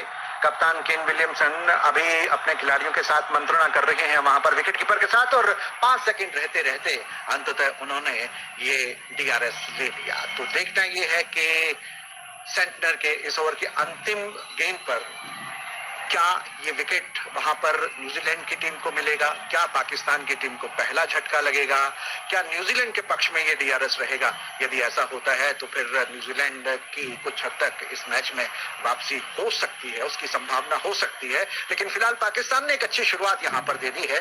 62 रन बिना किसी विकेट के नुकसान के, पावर प्ले में 55 रन बनाए उन्होंने बिना किसी विकेट के नुकसान के। Well then, no matter what happens, but this has given a breather to New Zealand. All of a sudden, everybody on the field ran towards the pitch and they are now there in a huddle. Meanwhile, the video umpire, which is Richard Kettleborough, is doing an assessment whether the ball was straight, whether it hit the bat or no. That assessment will go on. But what it's done to New Zealand, it's given a break to the partnership. And they are all together. And let's review along with Richard Kettleborough. The ball pitching, going straight, but then it was missing the stumps. The height was the factor, and that may go against New Zealand. So well done, Marais Erasmus. Not out, declared by the video umpire Richard Kettleborough. तो मराइस Erasmus का निर्णय बिल्कुल सही साबित हुआ।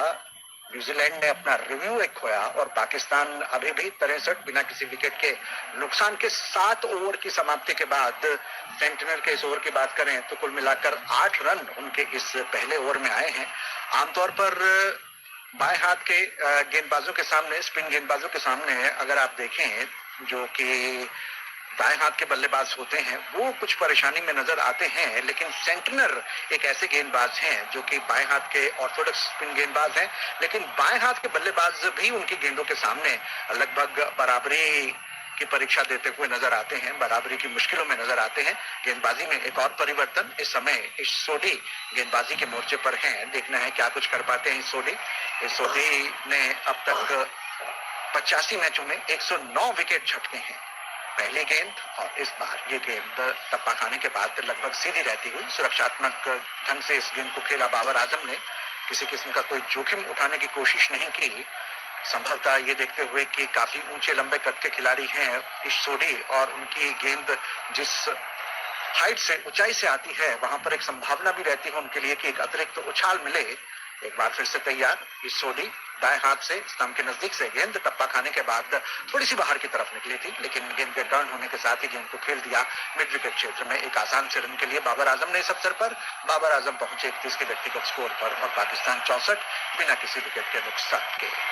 8वां over इस समय प्रगति पर है। जीत के लिए 153 रनों की आवश्यकता है। पहला सेमीफाइनल मुकाबला आईसीसी मेंस टी20 विश्व कप का सिडनी क्रिकेट ग्राउंड पर इस समय खेला जाता हुआ दूधिया प्रकाश में।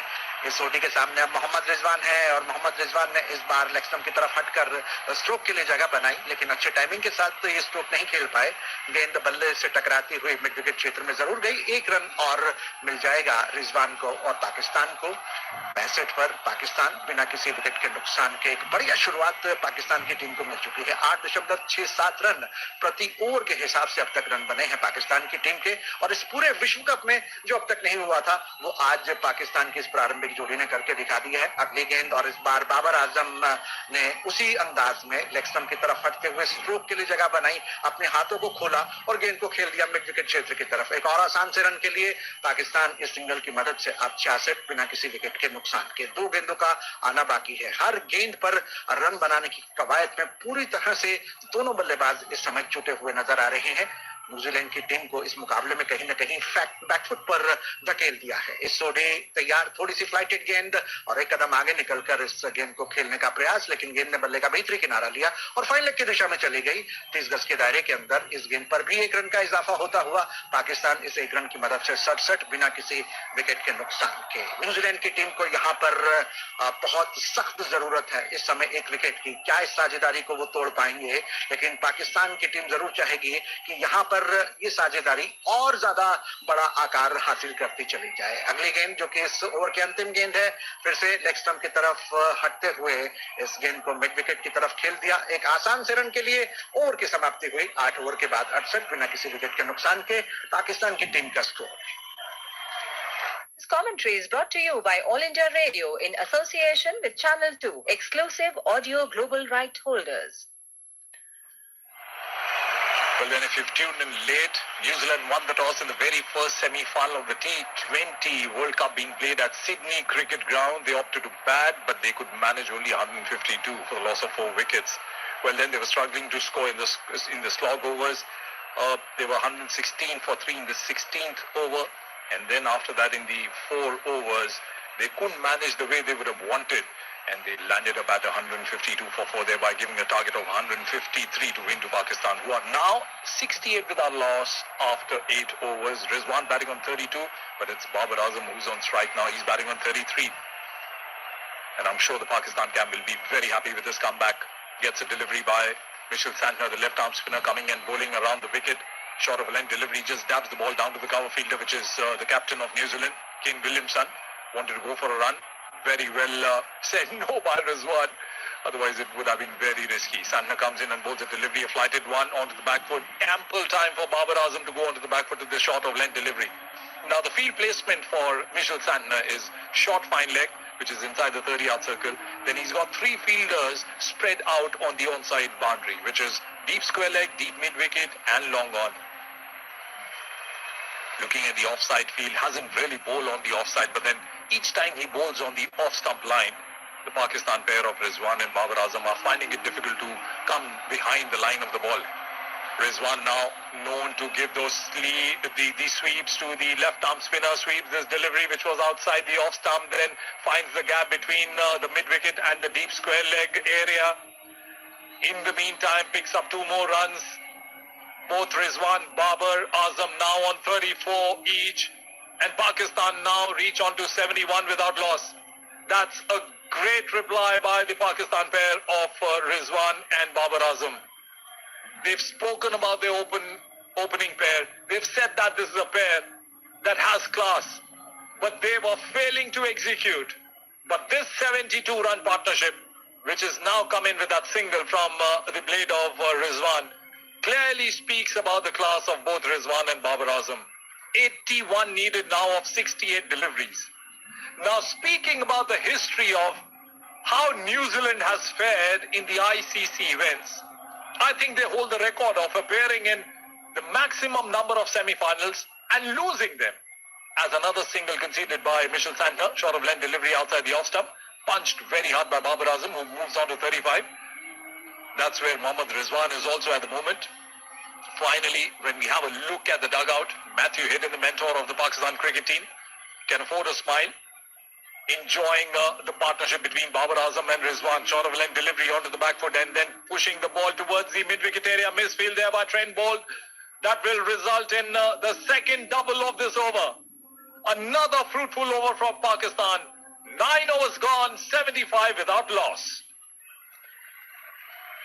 तो एक और बड़ी ओवर समाप्त होता हुआ पाकिस्तान के दृष्टिकोण से, और कहना होगा कि पाकिस्तान अपनी जीत की मंजिल जो 153 रनों की है उसकी तरफ बहुत ही सहजता के साथ बढ़ता हुआ नजर आ रहा है। और जो T20 विश्व कप में अब तक का इतिहास रहा है न्यूजीलैंड और पाकिस्तान की टीमों के बीच, कमोवेश इस मैच के स्क्रिप्ट वैसी ही नजर आ रही है अब तक T20 विश्व कप में। कुल मिलाकर 6 मरतबा इस मैच से पूर्व दोनों टीमों एक दूसरे का सामना आमना कर चुकी हैं और 6 बार पाकिस्तान की टीम को 6 में से 4 बार उस मुकाबले को जीतने में कामयाब रही पाकिस्तान की टीम और 2 बार न्यूजीलैंड की टीम ने फतेह हासिल की है। तो आज के इस मुकाबले में देखना है कि अंततः सफलता किसको मिलती है।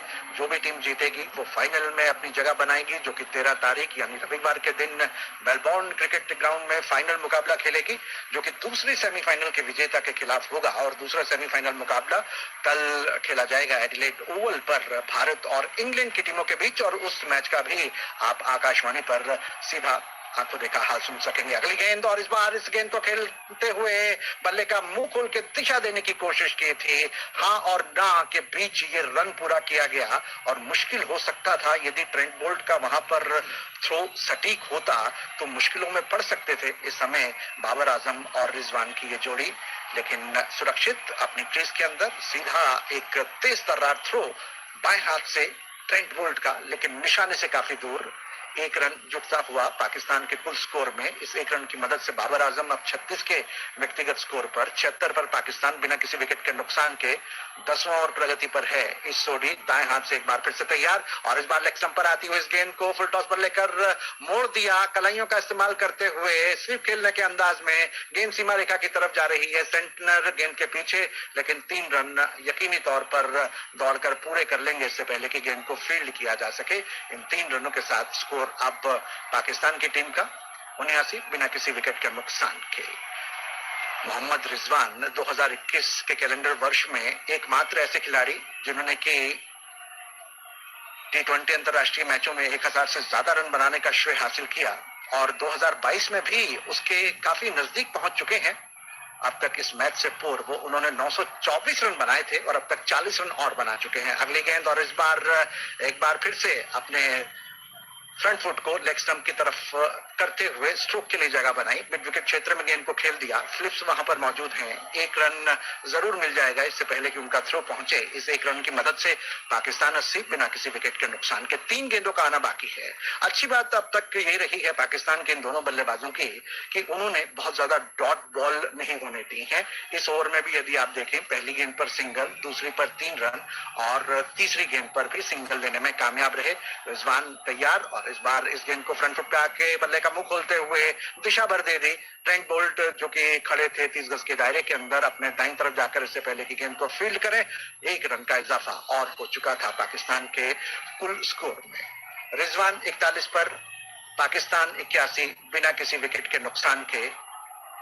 रिजवान का यदि अभी तक आप स्कोरिंग पैटर्न देखें तो लेग साइड पर उन्होंने मिड विकेट और फाइन लेग की दिशा में सबसे ज्यादा रन बटोरे हैं, लगभग 50%। अगली गेंद बैकफुट पे जाकर इस बार इस गेंद को कट कर दिया। फील्डर काफी दूर है, गेंद सीमा रेखा से बाहर निकल जाएगी 4 रनों के लिए और इस चौके की मदद से स्कोर बढ़कर के अब पाकिस्तान का 85 बिना किसी विकेट के नुकसान के। बाबर और रिजवान दोनों बेहतरीन अंदाज में इस समय बल्लेबाजी करते हुए और जीवनदान जो कि उन्हें पहली ही गेंद पर मिला था ट्रेंट बोल्ट की, उसके बाद से उन्होंने मुड़कर नहीं देखा और बाबर आजम ने अब तक शानदार 41 रन बना लिए हैं 33 गेंदों का सामना करते हुए 6 चौकों की मदद से।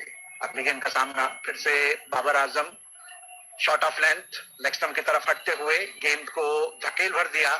डीप बैकवर्ड पॉइंट की दिशा में गेंद फील्ड हो रही है। 1 रन दौड़कर पूरा कर लिया। दूसरे रन के लिए भी पलटेंगे इससे पहले कि थ्रो पहुंचे विकेट कीपर के दस्तानों की तरफ। इन 2 रनों की मदद से 87 पर पाकिस्तान की टीम का स्कोर बिना किसी विकेट के नुकसान के। और टीम के कोच जो पाकिस्तान के हैं सकलैन मुश्ताक, साथ ही साथ मेंटोर मैथ्यू हेडन यकीनी तौर पर काफी खुश, संतुष्ट अब तक के अपने टीम के प्रदर्शन से। क्या शानदार प्रदर्शन रहा है आज पाकिस्तान के द्वारा। न केवल उन्होंने गेंदबाजी अच्छी की बल्कि बल्लेबाजी में तो उन्होंने झंडे ही गाड़ दिए हैं इस समय सिडनी क्रिकेट ग्राउंड पर। अगर 10 ओवर की समाप्ति के बाद आप तुलना करें तो 10 ओवर के बाद जहां न्यूजीलैंड की टीम ने टॉस जीतकर पहले बल्लेबाजी करते हुए 59 रन बनाए थे 3 विकेट के नुकसान पर, वहीं पाकिस्तान की टीम 153 रनों के लक्ष्य का पीछा करते हुए फिलहाल 87 रन बना चुकी है बिना किसी विकेट के नुकसान के। और इस जोड़ी का पिछला ओवर भी खासा महंगा साबित होता हुआ 12 रन उनके उस ओवर में आते हुए। तो कुल 5 गेंदों का अब तक इस्तेमाल, गेंदबाजों का अब तक इस्तेमाल किया जा चुका है कप्तान केन विलियमसन के द्वारा, लेकिन एक भी गेंदबाज ऐसा नहीं जो कि अपनी टीम को सफलता दिलाता हुआ नजर आए। पहले ओवर में ट्रेंट बोल्ट के पास एक जरूर अवसर था, जबकि उनके गेंद को किनारा दे बैठे थे बाबर आजम। पहली गेंद थी जिसका सामना बाबर आजम ने किया था, लेकिन विकेट कीपर कॉनवे ने वहां पर एक कैच को छोड़ दिया था। दाईं तरफ डाइव लगाते हुए उस कैच को लपकने की उन्होंने कोशिश की थी, लेकिन अपने इरादे में कामयाब नहीं हुए थे। लेकिन उसके अलावा इन दोनों बल्लेबाजों ने अब तक कोई मौका नहीं दिया है न्यूजीलैंड के किसी भी गेंदबाज को। Well then, 87-run partnership between the Pakistani openers. But the best partnership for New Zealand was between Kane Williamson and Daryl Mitchell. They got 68 runs and 50 deliveries. But the bigger thing is that after 10 overs, New Zealand were 59 for 3. And in the next 10 overs, they got 93 on the board in 10 overs. Very close to the 100-run mark. But that's what T20 cricket is all about.